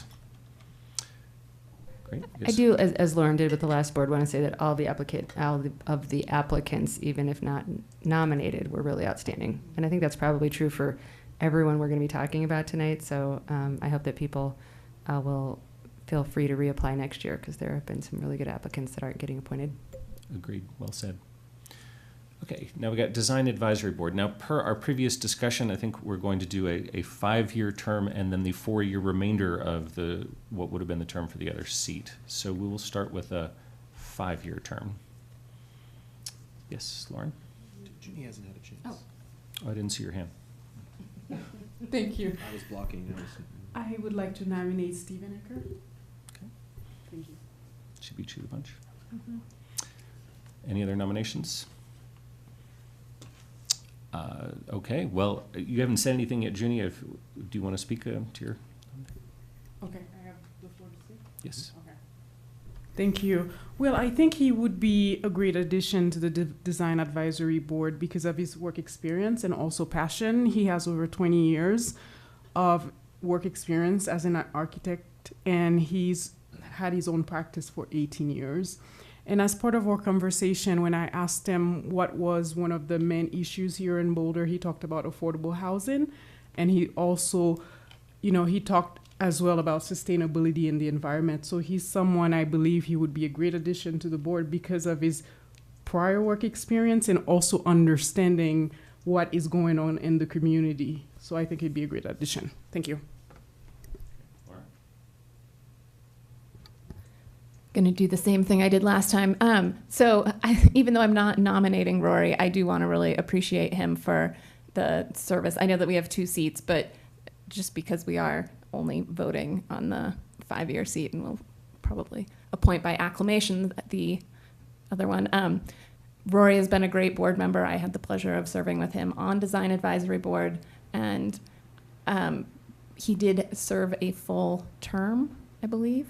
And so this is sort of more in the spirit of ensuring that we do get a variety of different points of view on our boards and commissions. Great. And I just have to chime in and thank Roy for his service. Looking forward to appointing him to a 4-year term. And then I've known Stephen personally and professionally for about 20 years and can vouch for the high quality of him as an individual and as an architect, and very excited to get him on this board. So seeing no other nominations, last call, that means that we have Stephen for the 5 years and Rory Bolosakovich for the 4 years. Okay, Environmental Advisory Board. Nominations? Oh, I'm sorry, I should be specific. 5-year term. Nominations for the 5-year term. I'm happy to nominate Alexandra Bothwell. Very good. Any others? Good. Well, it looks like then by acclamation we have Alexandra for the 5-year term and Michael San Clements for the 1-year term. Do we want to? Do you want to do it again, Lauren? I believe that Michael has also had a full 5-year term already, and I'm grateful that he reapplied because otherwise we would have an open seat. So happy to be reappointing him to a 1-year term and look forward to his continued service as well. And congratulations to Alexandra. This appointment process is being pretty nasty so far. If people could stop the personal attacks on each other and on the candidates. I'm sure we'll get some disagreements here at some point. Okay, Housing Advisory Board. We've got a 5-year term and a 1-year term. Bob? For the 5-year term, I nominate Karen Klurman. I've got a nomination. I'm going to wait till the next round. But I'd like to nominate Karen Hoskin. Very good. Any other nominations? Nicole, sorry. I'd like to nominate Yvonne Durbin. Very good. Any other? We still got 2 other people if somebody wants to throw. No? Okay. So if people would like to speak in order, Bob? Yeah, I've had the pleasure of serving on the, for 3 years, on the Boulder Housing Partners Board with Karen Klurman. She was actually chair during the time I was on the board. Karen has deep knowledge on housing, having served on the Boulder Housing Partners Board for many years. And she has a deep knowledge of finance matters, serving as a senior officer with Wells Fargo. And so I can't imagine a resume that's, and she's just a super nice person. So I can't imagine a resume better suited to help us navigate our housing challenges, which both have housing components and financial components. So I think Karen would be ideal. I think these other candidates are also great, and I know that we'll be putting at least one other to a 1-year term, but I think Karen is the superlative candidate here.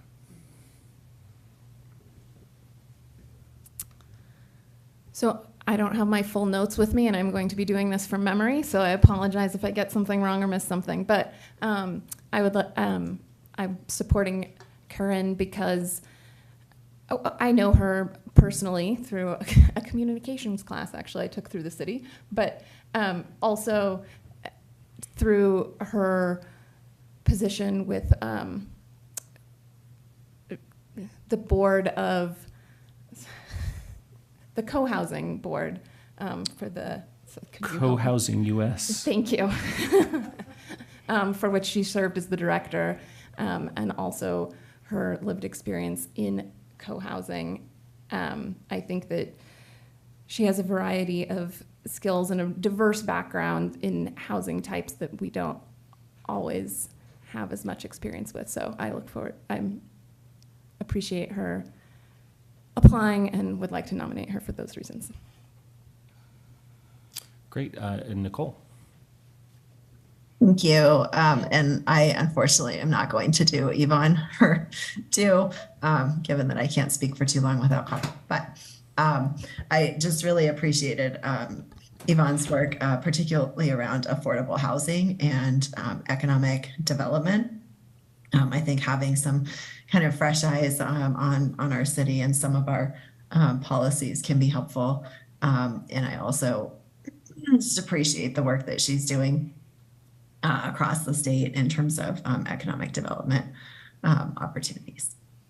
Thank you. Great. And so I think we'll probably only have one round of speeches before we go to a couple rounds of voting. So I'll just go ahead and chime in here. I was also impressed by Yvonne. She has some really interesting ideas and backgrounds, and I will not be voting for her this evening, but look forward to her reapplying to housing or something else, another board next year, because I think she could help our city very well. And Karen Hoskin and I have had the pleasure of knowing for a number of years, also both personally and professionally, and her lived experience as an affordable housing resident, as well as with different kinds of housing organizations like the Coho US that you mentioned, I think will serve the city extremely well.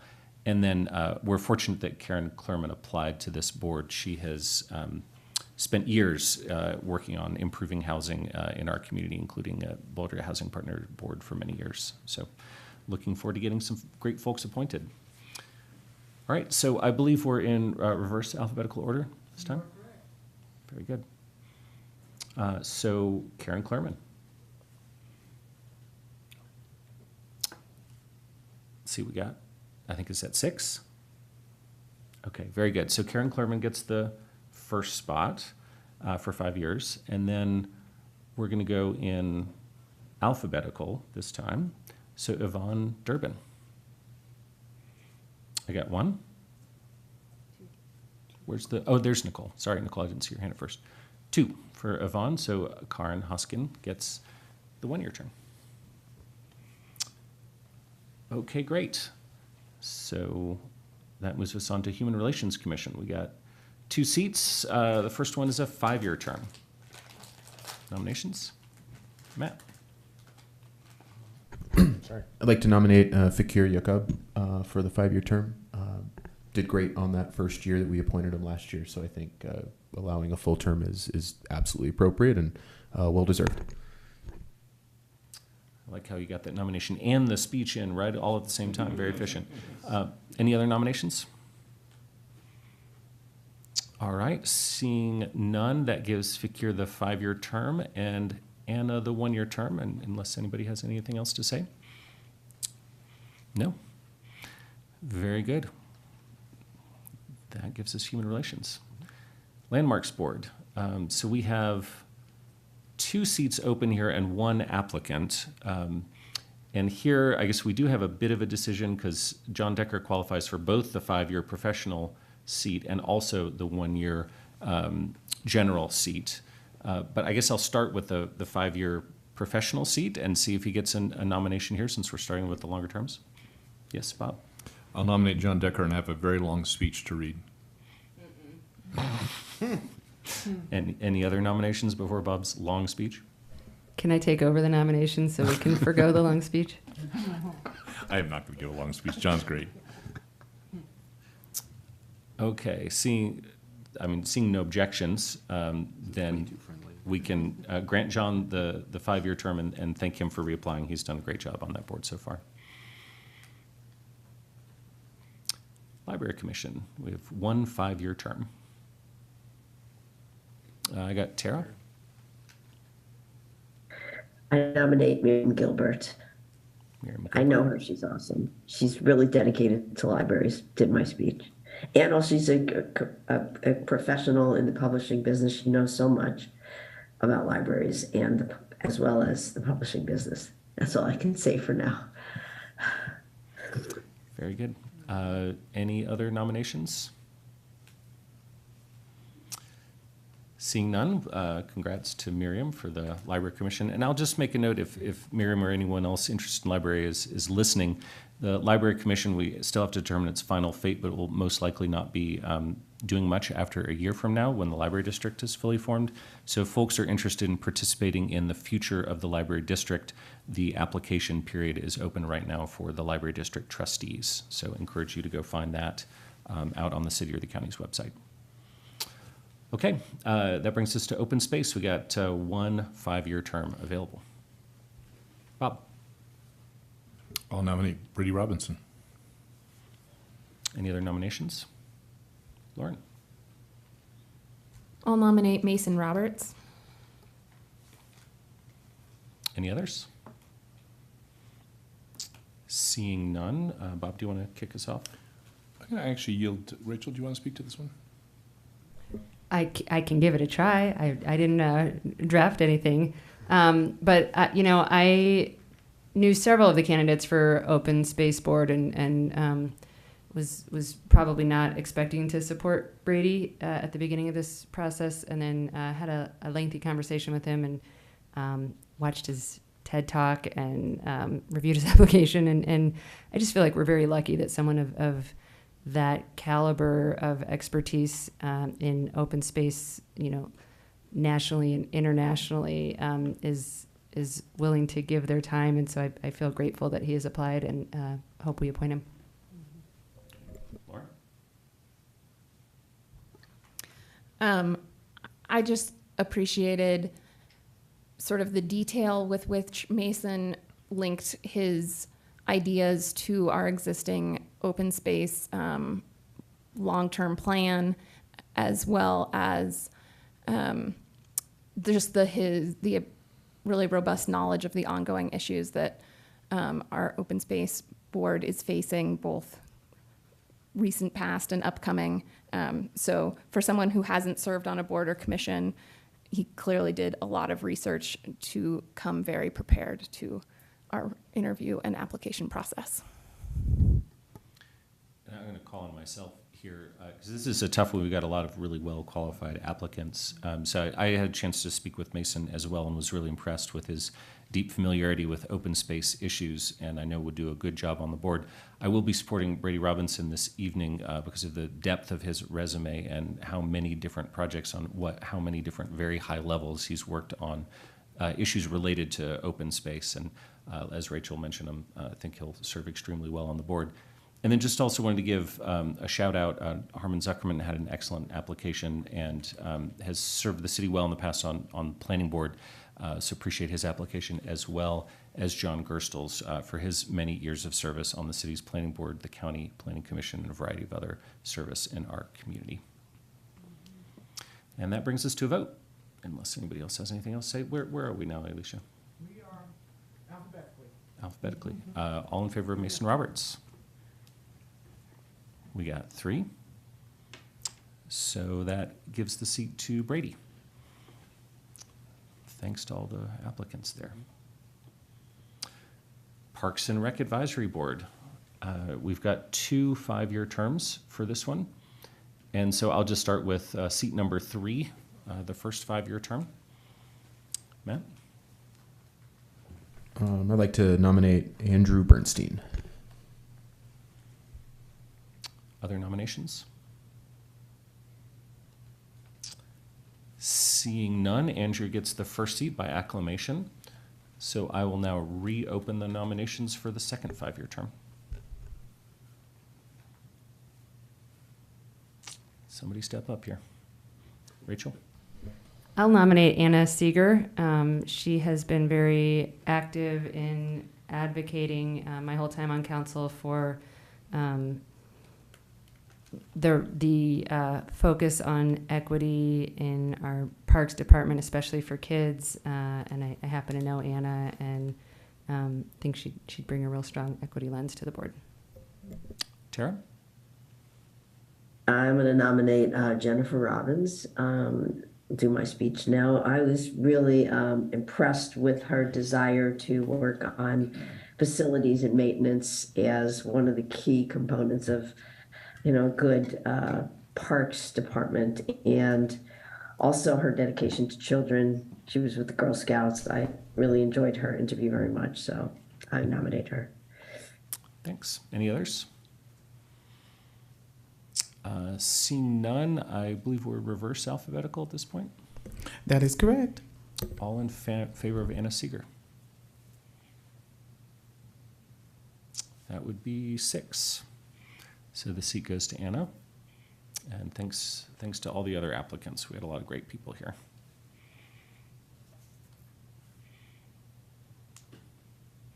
Planning Board, 1 5-year term. I got Matt and Rachel there. Do you all want to arm wrestle for that? I'll let Matt have it. I'm just very excited for this board. I nominate Kurt Nordback. I'll be brief, but by no way is my briefness an indication of just how qualified and awesome Kurt's going to be. But Kurt has been steadfast on just about everything in our built environment. In many ways knows Title IX better than just about anybody in the community. And so just a wealth of experience and knowledge and perspective. So I think Kurt would be tremendous. Great. Tara, is that a new hand? Okay. Any other nominations? Seeing none, that's Kurt by acclamation, and I'm also excited about this appointment. Kurt is extremely knowledgeable in these areas. I know we'll benefit a lot from his expertise. Transportation Advisory Board, 1 5-year term, and Bob goes right up. Well, I had the honor of nominating last year Trini Wilderton to a 1-year term. We had a stub term last year, and we were able to get Trini in on that. I'm delighted to nominate Trini for a full 5-year term. I think many of you know that Trini almost died in an automobile incident, and she started an organization called It Could Be Me. And I can't think of anybody in our community that would be better to represent us on the transportation board than somebody who is fighting for the rights of all people who are transporting across our community, regardless of the mode. Thanks for that, Bob. Other nominations? Seeing none, it goes to Trini, and I'm also very grateful for her service and that she stepped up to serve for a longer term. We're very fortunate. All right, we got one appointment for a 5-year term to RAB. Nominations? Come on, you can do it. Bob? Well, no, I wasn't going to nominate. I was just going to give a thumbs up. Okay. Can we make it official? I'll nominate Lauren Kubin. Sorry. Do you want to say a couple words? I don't want to. No, Lauren's great, and I think we're lucky to have her. Agreed. Then, by acclamation, Lauren has the seat.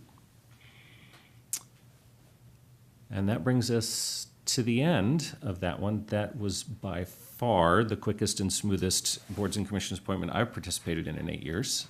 Thanks, everyone, for your very civil and expedient way of working on this. Matt? I'd like to express how emotionally damaged I am through this process and how exhausted and beat up I feel. So, no, in all seriousness, this was just. I wish we had more applicants is the only thing about this process that I would say is a frustration, but I think we have some work to do. I think it'll be great to work with staff and the community to sort of build our pool of candidates, and certainly if we do a mid-year appointment and into next year. I will just throw in a plug, not that it would have even applied this year because it was so brief and easy, but I would love us to consider using instant runoff ranked choice voting for boards and commission appointments. I see our clerk is just exuberant in her excitement for that recommendation. Anyway, so I'll just throw that out there. There's some great tools to use, and it would be a way for us in the community to further vet and display that voting method. But we can save that for maybe mid-year or next year's appointments. I'm guessing somebody's very in the weeds on ranked choice voting at the moment. And No, let me get the process down pat first before we start moving it to other areas. Rachel. I'm struggling to be seen over Matt sometimes. I don't know like how to. Junie and I. Adam Sweatley. I just wanted to reiterate my gratitude for everyone who applied and invite people to reapply next year. And it was a little frustrating this year that we had some boards with a lot of great applicants, and so would encourage people also to think about applying next year for more than one board if they're interested, because that helps us to get great people in positions where they can help the city. So thanks to everyone who applied, and please come back. Yep, Bob and then Lauren, we're getting less expedient here by the minute. No, sorry. Well, I'm actually trying to kill time because I predicted an 8:45 end of this meeting, and at the speed we're going right now, we're going to end sooner than that. So I'm just trying to kill some time here, talk really slowly because we only have one more item. But actually, I did have something for Nuria. I think we're all aware of the fact that we had probably fewer applicants this year than we've had in prior years, and I think there's actually been a trend the last 2 or 3 years, and that signals to us that there's maybe something not right or not entirely inviting or welcoming for our boards and commissions process. And Nuria, I wonder if you could, I know that you're about to launch a bit of a process to evaluate our boards and commissions. It could be anything from do we have too many, are the terms too long, those types of things. Could you speak a little bit as we kill time here so I can get my 8:45 prediction about what you're going to be doing here to help us maybe evaluate our boards and commissions holistically? Sounds good. And as I do that, maybe I'll invite staff to transition so that we get to the next issue as well. A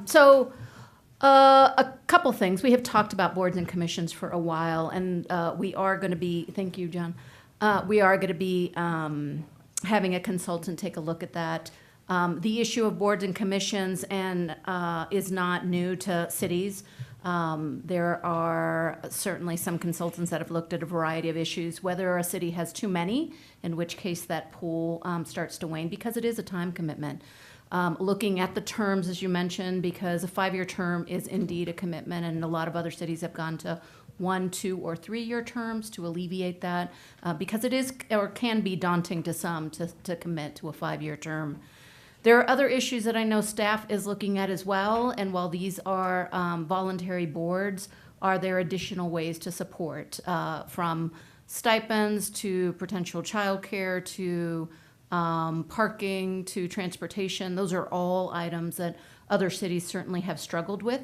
Those all come with a price tag as well, and the more commissions and members that you have, the more that price tag goes up. And so those are decisions that we'll be bringing forward as we bring that to you.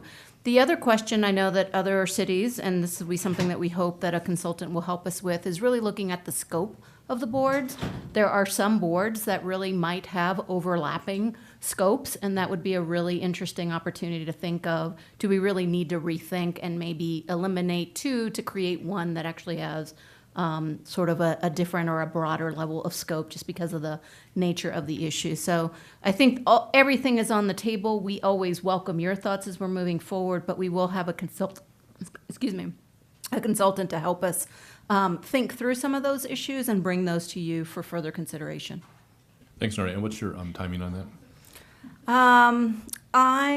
I don't recall right now. I'm thinking it's sometime towards the latter part of the year, but I can certainly get back to you. Do you think we might have some recommendations before the next round of appointments next year?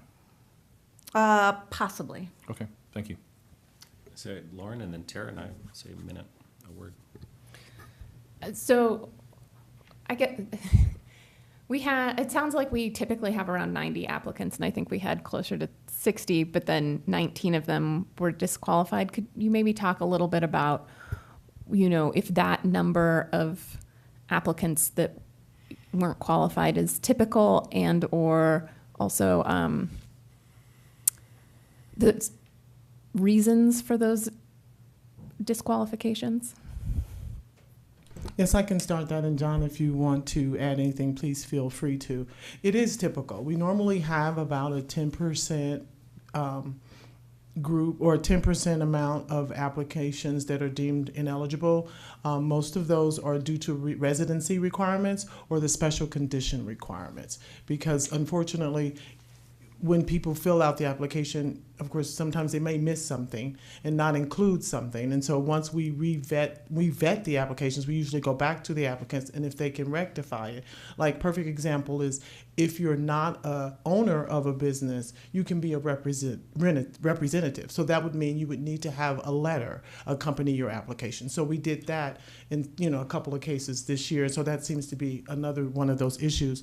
But it's mostly because, again, residencies or they don't meet the special qualifications. Thank you. I had one other question, which is how, for our outreach efforts this year, how did those compare to our outreach efforts in previous years? Clearly, I transitioned too soon. Thank you, Jen.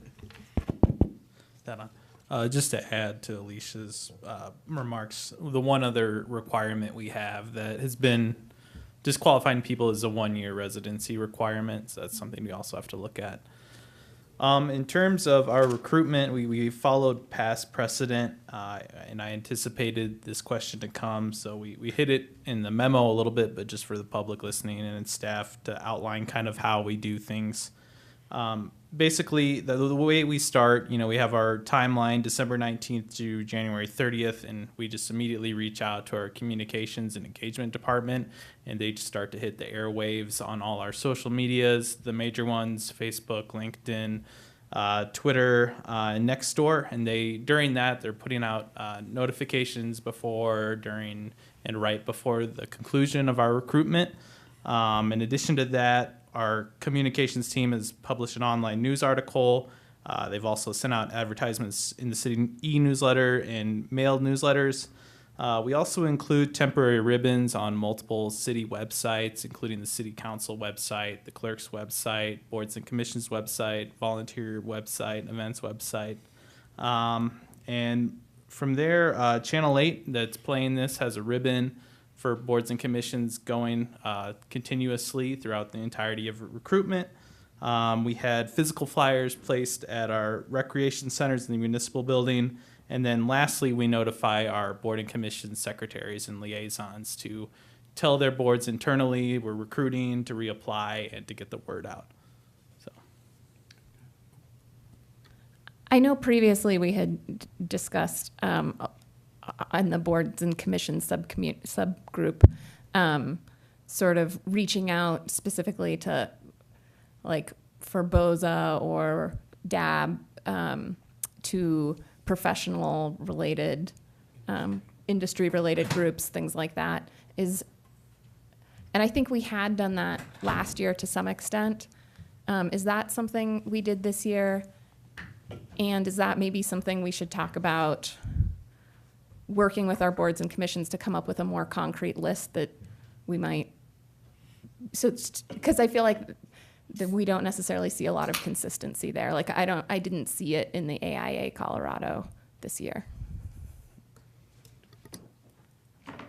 What we've normally done in the past is rely on the boards and commission secretaries and liaisons and their board members to actually give us suggestions or go ahead and put that information out to those particular organizations, because with 20 boards and commissions, it would be hard for us to actually wrangle that information and actually respond to it. So we do rely on them to actually promote that kind of campaign. But of course, if we did get a list and we could assist in any way, we would. But again, we do rely on them for that. Thank you. Yep. Matt, and then Rachel. Thanks, John, for that update. I mean, it's pretty comprehensive, the work that we're doing. I would say there's maybe a couple places I didn't hear, so if we're doing it, awesome, but just for clarity, one would be is we have some very active civic groups in our community, and so I think that if there's ways in which we could maybe directly partner with them to do some specific recruitment, and whether that's just helping them with messaging or getting it out, or maybe hosting some sort of just Q&A about boards and commissions or something like that. I think of some of our groups like, Plan Boulder or Better Boulder, and some of them, that have been active, and Community Cycles and Sierra Club, those groups, and there are many others, but maybe those would be just a helpful way to, because they've got an engaged membership, and so I think those would be helpful. The other one I didn't hear and I want to check on is, are we leveraging our community connectors to do some of that really sort of deeper outreach to sort of help find some recruits to folks that otherwise either might have barriers of entry or just not quite know through our normal communicating channels that we've got openings and would value their input? I do know we have been working with our comms department, and I know they have been asking for the assistance of the community connectors. Now, to what level, we don't know, but we have been working with comms, and they have been our primary resource for what we wanted to get out there and how fast we wanted to get it out there and how much we wanted to get it out there. So we will work with the suggestions that we have been given by council to maybe possibly build that type of list, or maybe work more closely with the boards and commission liaisons and see if we can at least beef it up for these midterm recruitment.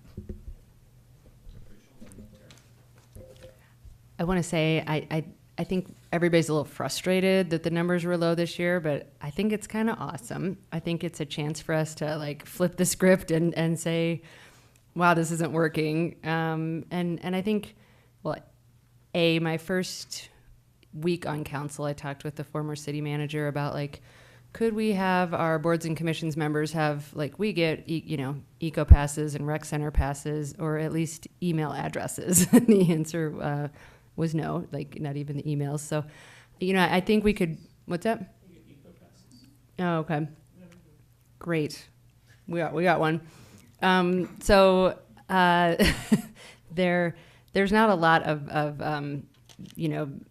I guess, benefit sometimes to being a board member for a hard job, and I think it's even harder in this current political environment where often things turn toxic. So I will say I'm glad that we have a chance to with the consultants regroup and reorient, and I think that a lot of previous board recruitment came from people like us, and I don't think that's the best way to do it, because then we're getting people who look and think like us, and it's not a diverse pool of candidates, and it's not people that are really representative of the community. So I love it that we kind of failed this year, and not in the people that we appointed, but in the recruitment process to get a lot of people to apply. So onward to a much more diverse, broad outreach, however that looks. Thanks. I think that going back to what I agree with you 100%, Rachel. I think going back to something Lauren said is that there are specific boards that really do not get a big turnout in terms of candidates. And DAB, Design Advisory Board, I think for a few years now, correct, Lauren? They haven't gotten a lot of, we haven't even been able to fill that one seat, right? So in terms of the boards that have we have the hardest time, maybe we can look at the different professional organizations, especially when the requirements are specific and not just community members. We struggle. We just struggle in those areas, especially. That's the first thing I want to say. The second thing is I'm wondering if somebody can talk about mid-year recruitment, and we desperately need people. We can start right now and asking people if they consider to be on our boards for the mid-year recruitment. I'm hoping that somebody can say what that is. Yes. So the first thing that'll happen tomorrow is we'll be sending emails, congratulating people on their appointments tonight, and then vice versa. We'll be sending emails to the people who weren't appointed, and then also encourage them to apply for the remaining vacancies coming up, which some of them do have requirements, such as being a property owner or representative, that we'll be sure to specify in that. I have heard through the grapevine we have some interested in the Uni Hill board, so that looks like at least one we can fill, but hopefully we can strive to get a few more on there. And Tara, just to add to that, the mid-year recruitment will reopen the boards that still have current vacancies. Could you name what they are real quick? Let me pull that up for you.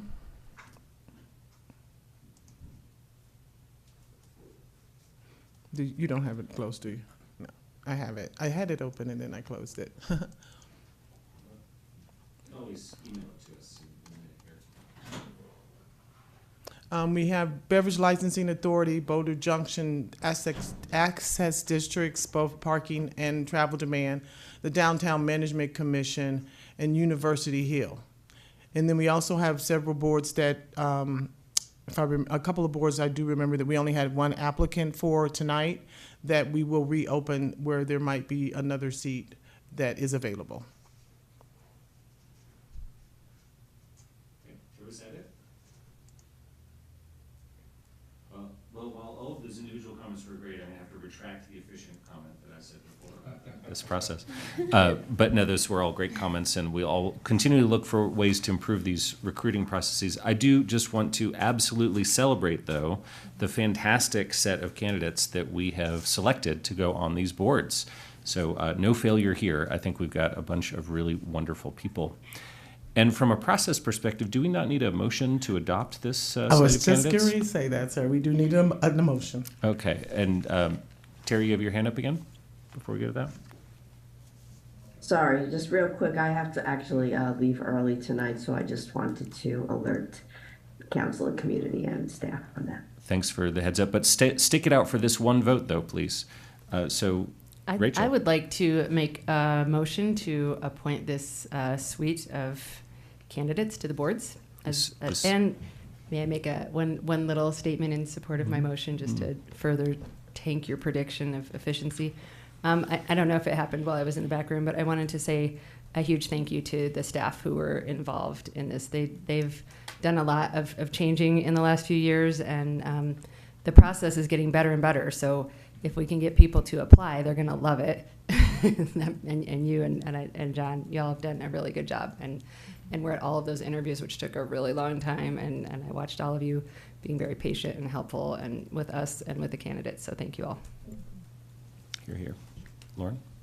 I would like to second the motion and those sentiments. Very good. Is this a show of hands? I would prefer a roll call if you don't mind. I defer to you, absolutely. And I also want to say thank you to council for your support and your appreciation and just reacting to our demands to sign up for, interviews and taking the time to do the interviews. It was a pleasure working with you this year on it, and I'm glad that we are narrowing down our process and things are going smoothly. All right, we'll start tonight's appointment of the 2023 Board and Commission candidates and nominees with Council Member Friend. Yes. Joseph? Yes. Spear? Yes. Mayor Pro Tem Wallach? Yes. Councilmember Weiner? Yes. Yates? Yes. Benjamin? Yes. Mayor Brockett? Yes. And Councilmember Folkerts. Yes. The 2023 Board and Commission appointments are hereby approved as noted unanimously. Fantastic. And just another enormous thank you to John and Elisha and everyone else who's involved in this. It was a huge amount of work and it went very smoothly, so I'm very grateful. And Emily. Thank you. Thank you. All right, before we move on, actually, I'm going to call out one thing from earlier this evening. On our consent agenda, we adopted some changes to our rules and procedures about what to do if the mayor and the mayor pro tem are not present at the meeting. And so if in that case, then the last serving mayor pro tem steps in. And if that person is not available, then the current third person on CAC steps in. And we exclude remote people from running in-person meetings. And the reason I bring this up is because I'm going to step out and get a snack, and Mark is remote, so Rachel, you're in charge for the moment as you all kick off your presentation. So thank you. Are you sure, Emily, do you need to kick us off on the item, or shall we just go? I'm happy to introduce it. I thought the mayor had introduced it. My apologies. Thank you, Nuri. I thought the mayor had introduced it. I had to go to the ladies' room. All right. Our next item is 6 on tonight's agenda, 6A, the Library General Fund Budget Reallocation Update and Discussion. Thank you so much, and I will not speak because I don't want to jeopardize Councilmember Yates' predictions, and so I will send it directly to Mark Wolf. We were a bit worried following boards and commissions and what shape you all might be in, but it looks good right now. So I'm happy to be with you. I'm Mark Wolf, Budget Officer, and I'm joined this evening by Sarah Hancock, Principal Budget Analyst.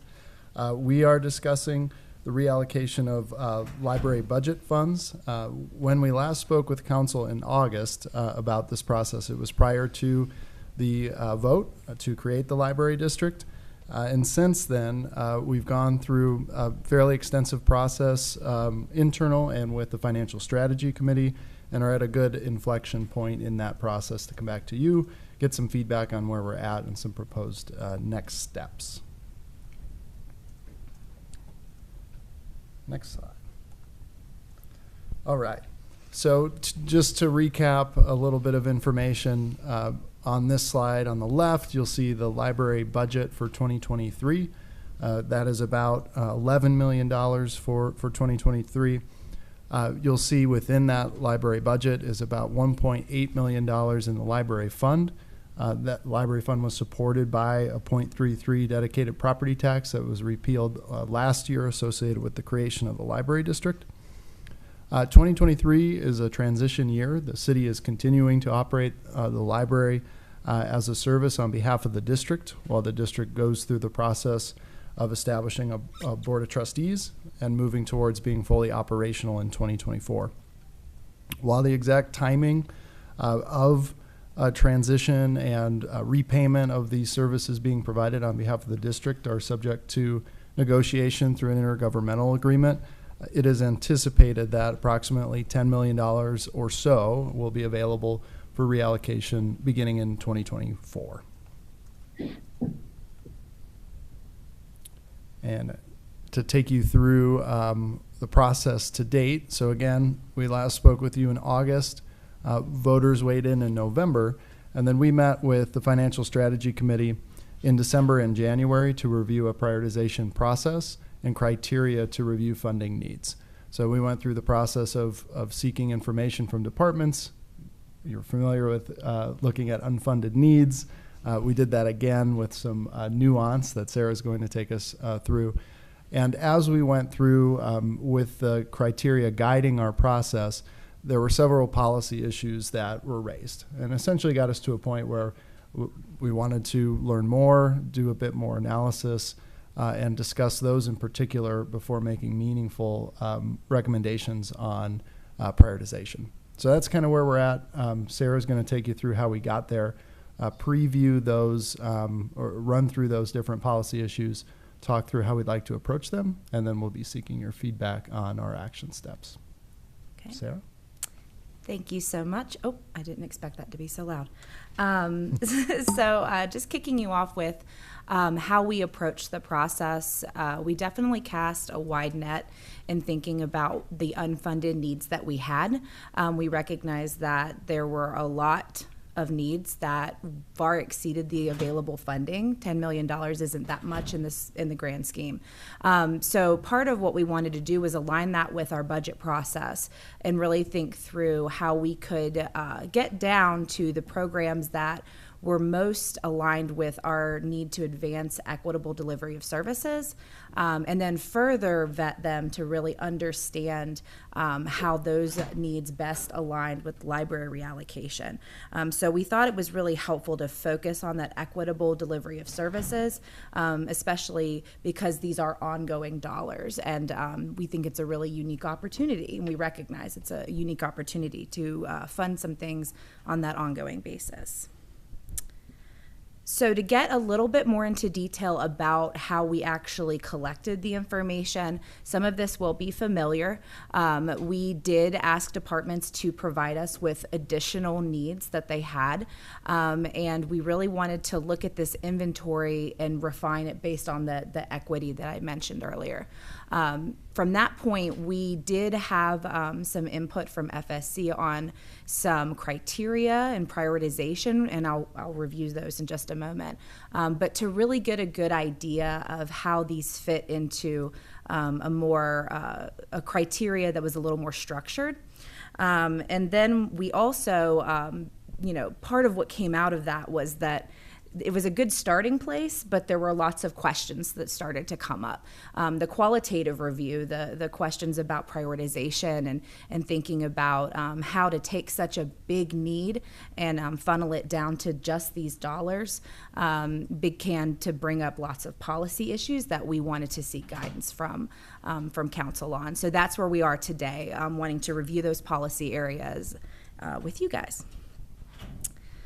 So the criteria that we use to look at these programs that were provided by the departments were really focused on the immediate need and the type of need, but also how they fit in with our equity resiliency framework, as well as that equitable delivery of services. So we looked at the timeliness of the needs that were provided by the departments.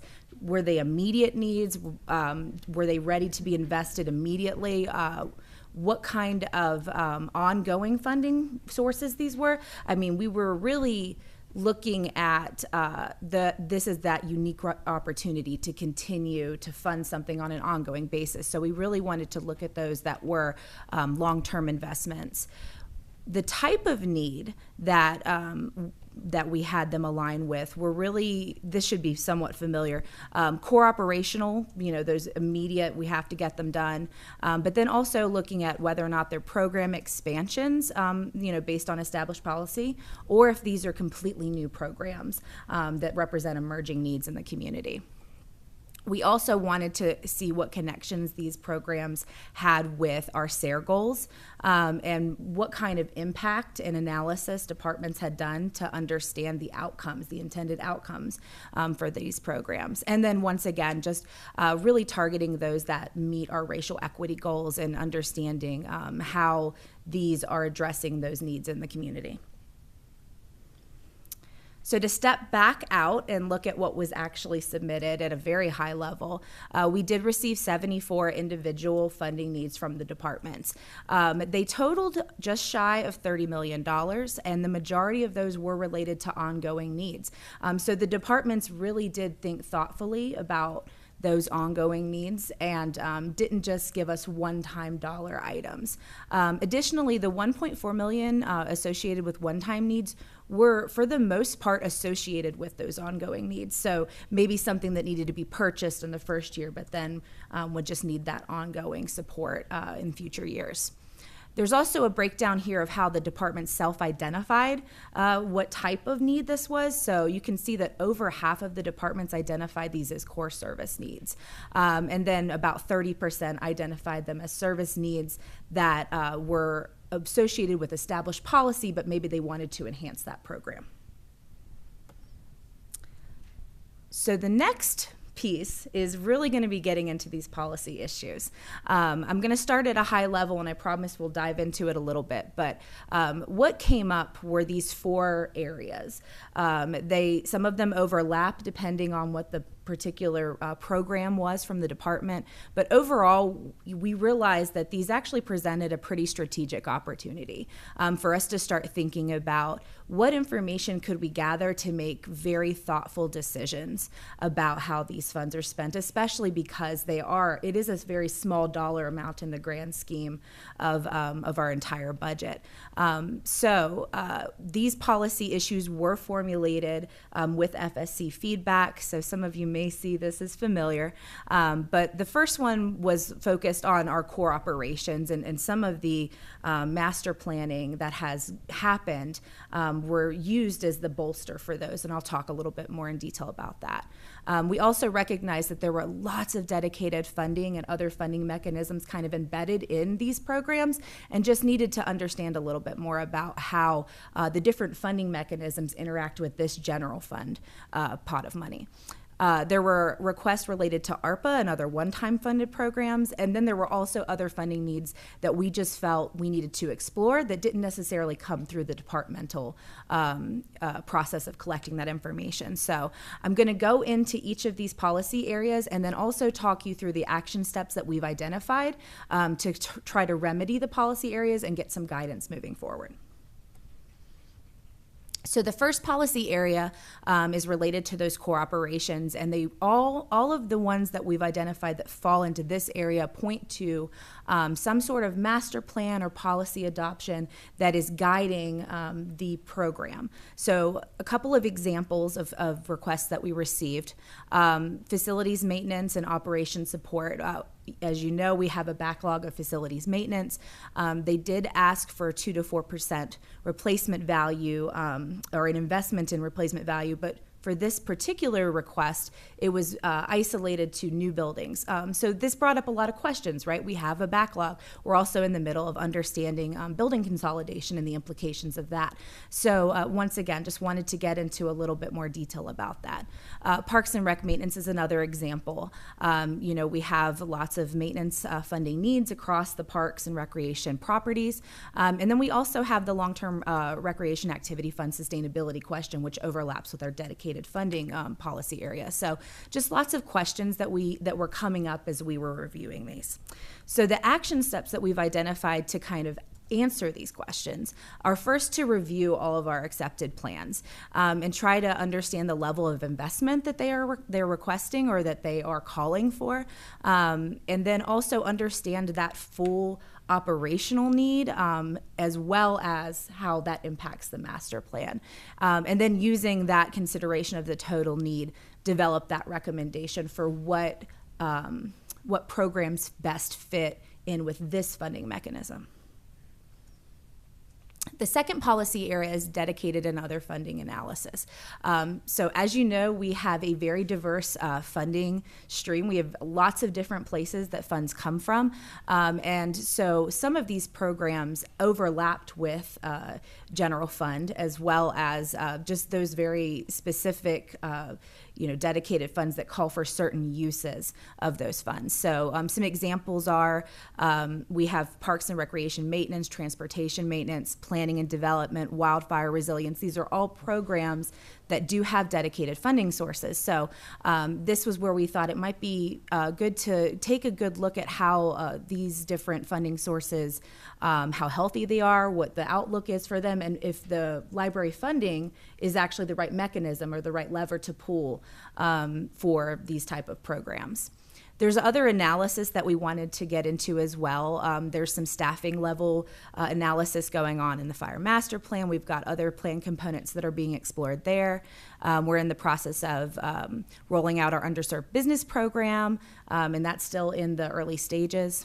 And in addition to that, there's just other revenue sources out there, including federal tax credits. And then we also have several of our programs that were submitted through this process include youth activities.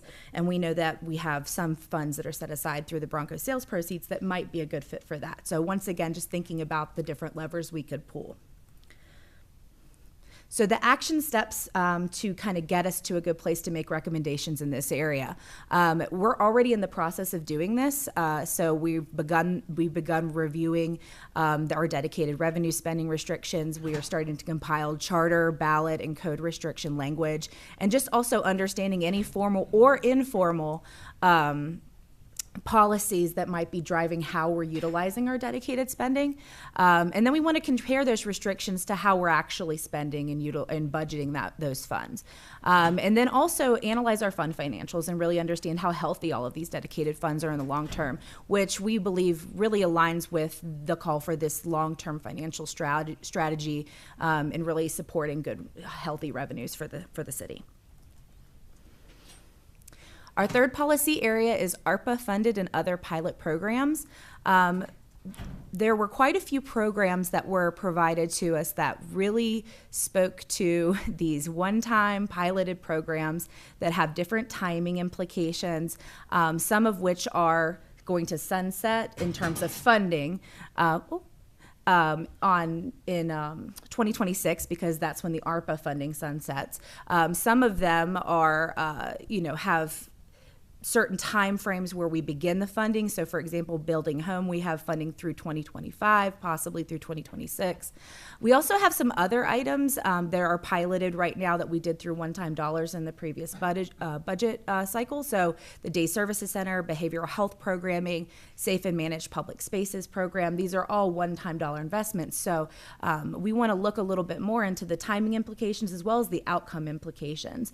How much of a need is there? there? How do we continue to understand that emerging need for these programs and how well they're doing and how effective they are?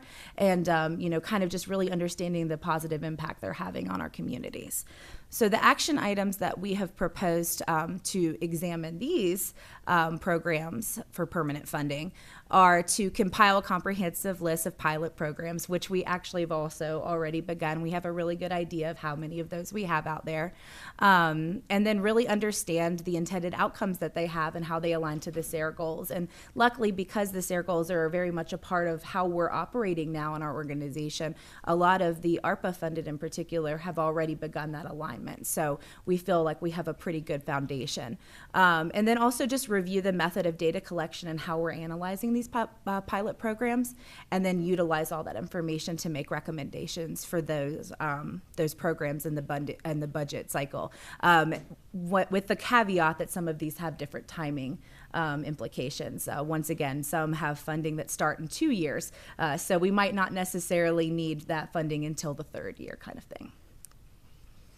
And then finally, and this is the shortest one, I promise, we want to look at potential other needs that are not captured in this process. Departments did a great job of providing us lots of programs that were underfunded or unfunded. And we just recognized that there were some things that might have slipped through the cracks, and we wanted to acknowledge those and make sure that they were included in consideration. So that, some ideas that came up in discussion were snow removal, ice operations. We know that street repaving is always going to be something that comes up, continued support of city staff, and then just other ARPA-funded initiatives that were not submitted through this process. So we would just really like to make sure we have a good idea of what these needs are and align them to our prioritization process in the 24 budget. So I'm going to hand it back to you, Mark, after I've talked quite a bit. Thank you, Sarah. All right. So our proposed approach, I'll just summarize what Sarah spoke to, that we'd like to continue to refine the prioritization with the 2024 budget process. So we think we can make a lot of progress within those action steps. There are a lot of them, but we do think it'll be meaningful to prioritizing these funds in the 2024 budget. We'll establish some of that policy direction based off of that within the recommended budget and be seeking your feedback as we go through that process. There's a couple different ways we'll highlight it over the next several months. One I just wanted to point out is that we did have a little discussion with council back in our last budget process about having a better community engagement process as we approach the 2024 budget. We are planning that for this year, specifically in an early window, working with community connectors to get some feedback on priorities. So we plan to discuss this library reallocation prioritization, and then again in August, both with community connectors and a larger community engagement through our OpenGov platform. So a couple different ways to engage there that we think will be helpful for both this process and also the 2024 budget. And then lastly, we'll be working with the Financial Strategy Committee as we approach the recommended budget date release, which is currently scheduled for September 1st. And then the last thing I'll mention before we get to questions is just we had a really interesting conversation, productive conversation with Financial Strategy Committee yesterday about a longer term financial strategy. And so we think all of these policy issues are really elements of that. That's probably coming later this year into early next year, but I think it really sets the foundation for understanding what's a healthy revenue mix that really complements all of our budgeting for resilience work in looking at how we spend our money and making sure that our dollars have the impact that we're really seeking. All right. So questions, a few of them, and happy to take them in whatever order is productive. Starting with a question about our approach in refining the funding priorities based on the further research, analysis, and community feedback. Does council agree with our recommended approach to seeking community connectors feedback related to this process? Does council support the approach of revisiting the priorities during the budget process? And then lastly, and I think we're really interested in this question as well, is are there any gaps that you see, other policy issues that we didn't raise, or other funding needs that we should really be focused on as we approach that 2024 budget process? Thanks so much for that, Mark, and for that excellent presentation by both of you. Really, really appreciate that. It was very thorough and good information. So what I might suggest is, I appreciate the detailed questions, which we've absorbed, maybe we can start with any questions that we have for you, and then I just might invite council to give broad feedback on whatever portion of the work that you're doing that they might be interested in. So questions?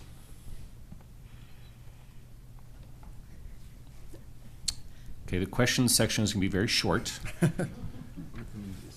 General questions or addressing those? That was questions for city staff. Do we have questions for city staff?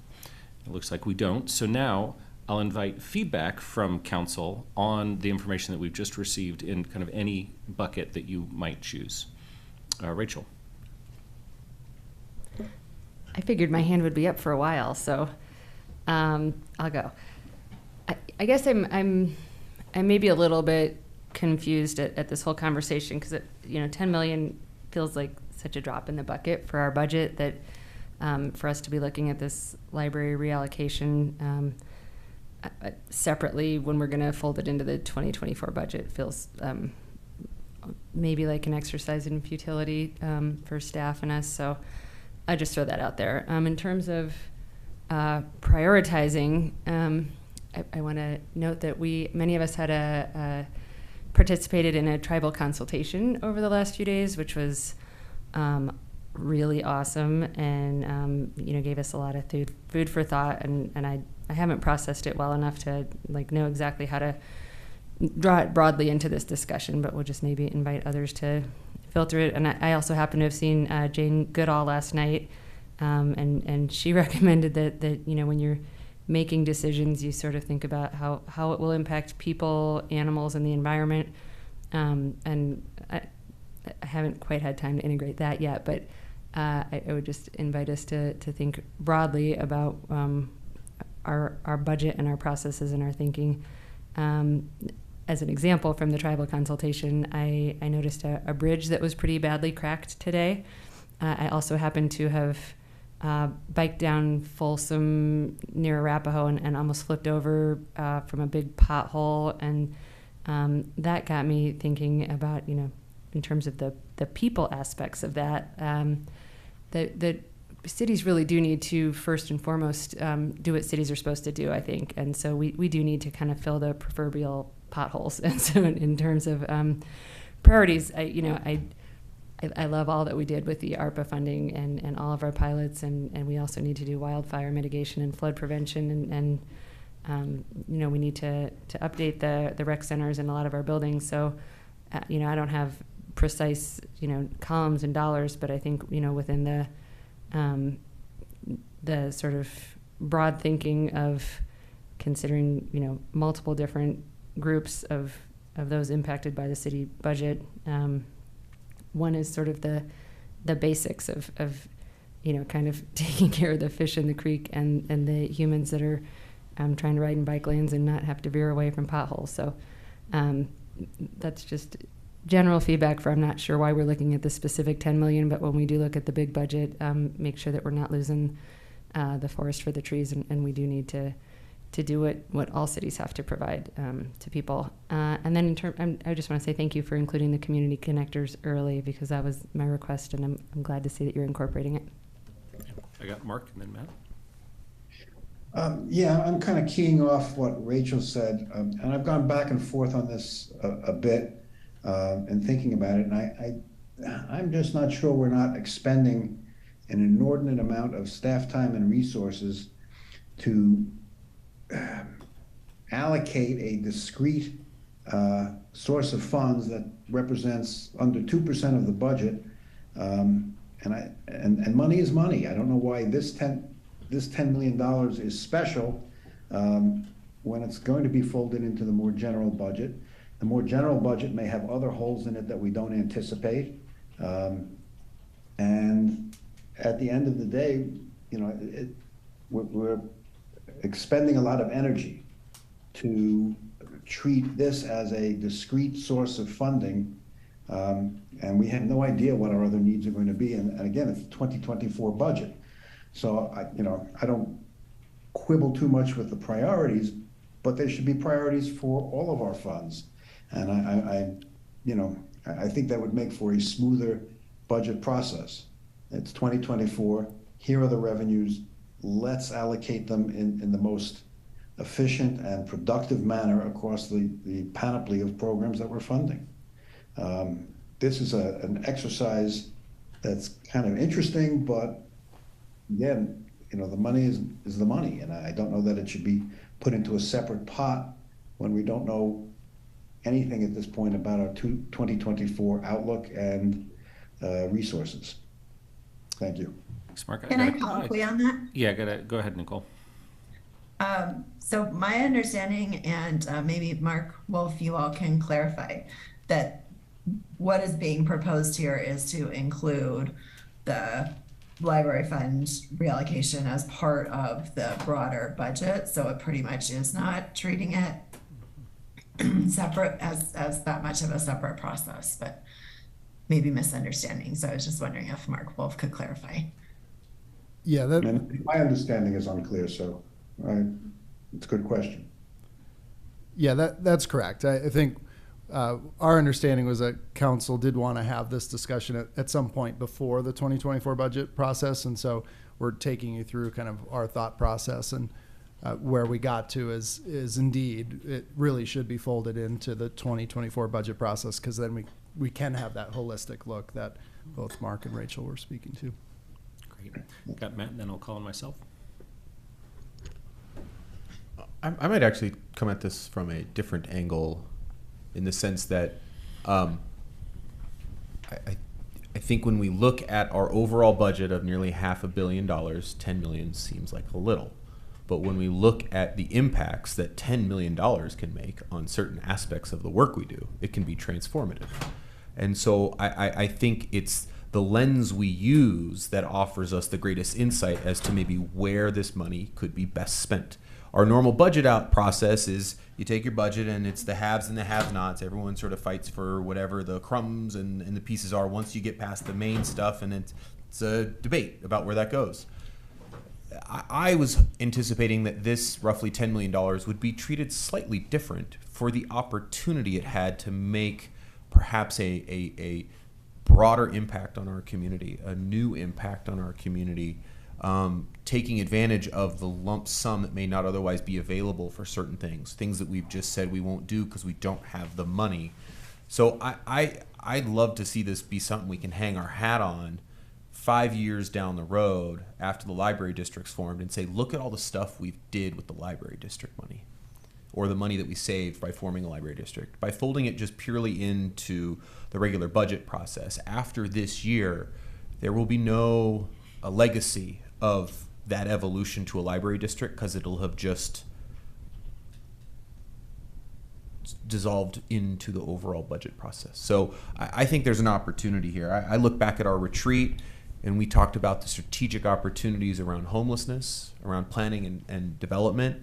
And I go, well, why this money seems perfect to sort of seed some of those larger strategic things that we're hearing about on a daily basis. I looked at the greatest community concerns that we hear about all the time. It's homelessness, it's planning, it's maintenance and services at Parks and Rec. And then the other piece would just be like leveraging other funds and having a big pot of money that says, boo, we can give you $3 for every one you invest, and say, hey, look, we got $3 million sitting right here, bam. And the project that was out of touch now becomes not just in reach, but is now accessible. So I view this as a more transformational pot for ongoing than just folded in and then kind of dissolved in perpetuity. So that was my perspective. Go ahead, and then I got it. Yep. I guess I'm Matt. I'm going to agree more with Mark than you on this. If Joel Wagner came here next week and said, "Oh my God, we're 30 million short on sales tax. Well, we completely screwed the predictions. We're 30 million short. Would you still want to spend that $10 million on this special project, or would you roll that into our overall budget?" In other words, there's false precision here. We don't know if we're 10 million up. We could be $40 million down. We have no idea where we are.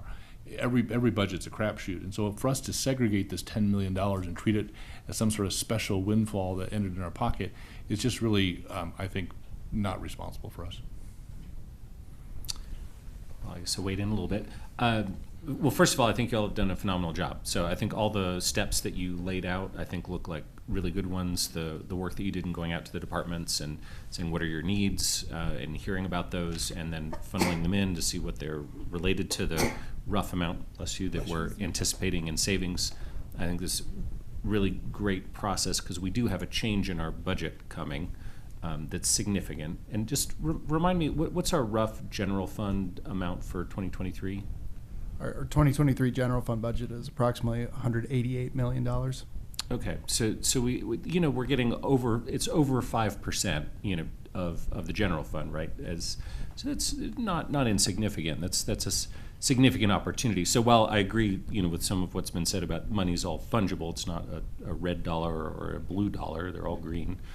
I think this is a significant opportunity. So I appreciate the work that you're doing to analyze how we might take advantage of that opportunity. So I think you're on the right track. And while of course, so far, knock on something, our sales tax receipts have been up recently. They could go down, or we'll probably have additional revenues in 2024 because our sales tax has been doing well. So we'll have additional monies of different types. But I think it's still worth keeping in mind, saying, well, we were able to move forward with additional initiatives that we would not have been able to do had we not had this savings in the budget. So we can't peg it precisely, but I think it's worth keeping in mind, to Matt's point earlier. And wanted to second what Rachel said about including the community connectors earlier rather than later. And then just looking forward to the analysis as you continue forward towards the 2024 budget. Thanks for all your work. Any other thoughts? Oh yeah, Lauren, there you go. Yeah, I mean, I think it is a little bit of a special opportunity because it's hard to claw back a budget, right? Having this amount of money that is not currently budgeted towards anything does represent a significant opportunity. And also, I do want to, I think it's looking at it in terms of the larger budget and balancing, I think you guys have done a great job of bringing forward really great recommendations, but also keeping an eye towards what sort of unique circumstance or unique possibilities this presents. And if I could just add one more thing, thanks for that, Lauren. I just wanted to put in a plug for what Rachel's saying about, enhancing some of our core services, if maybe they could use a little bit of additional funding. I think that is worth keeping front of mind to the pothole point. One other point I made, and I think sort of Lauren kind of triggered this a little bit, is I think part of the allure about this roughly $10 million is that in our normal budget process, we as a council maybe discretionarily quabble over 60,000 here, 30,000 there. And so our input, albeit is more philosophical, when it comes time to the budget, we really don't have much discretion as to where that money ultimately ends up in terms of the dollars, the amount. And so I think there was an attractiveness to seeing 10 million because that is 2 orders of magnitude, maybe 3 in some instances, more than we ever get to play with as a council. And I don't say play in terms of play. No, but I mean in terms of like sculpting, like I think in terms of how we would manipulate clay, that there's an opportunity that is just normally never afforded to this body in the way we've structured our government. And I think that's what's attractive, is to be able to really think big. That's normally not a chance for us because we, again, talk about 5-figure sums, and this is a chance for a much bigger opportunity. So I think that's an allure piece that I wanted to mention. Other thoughts?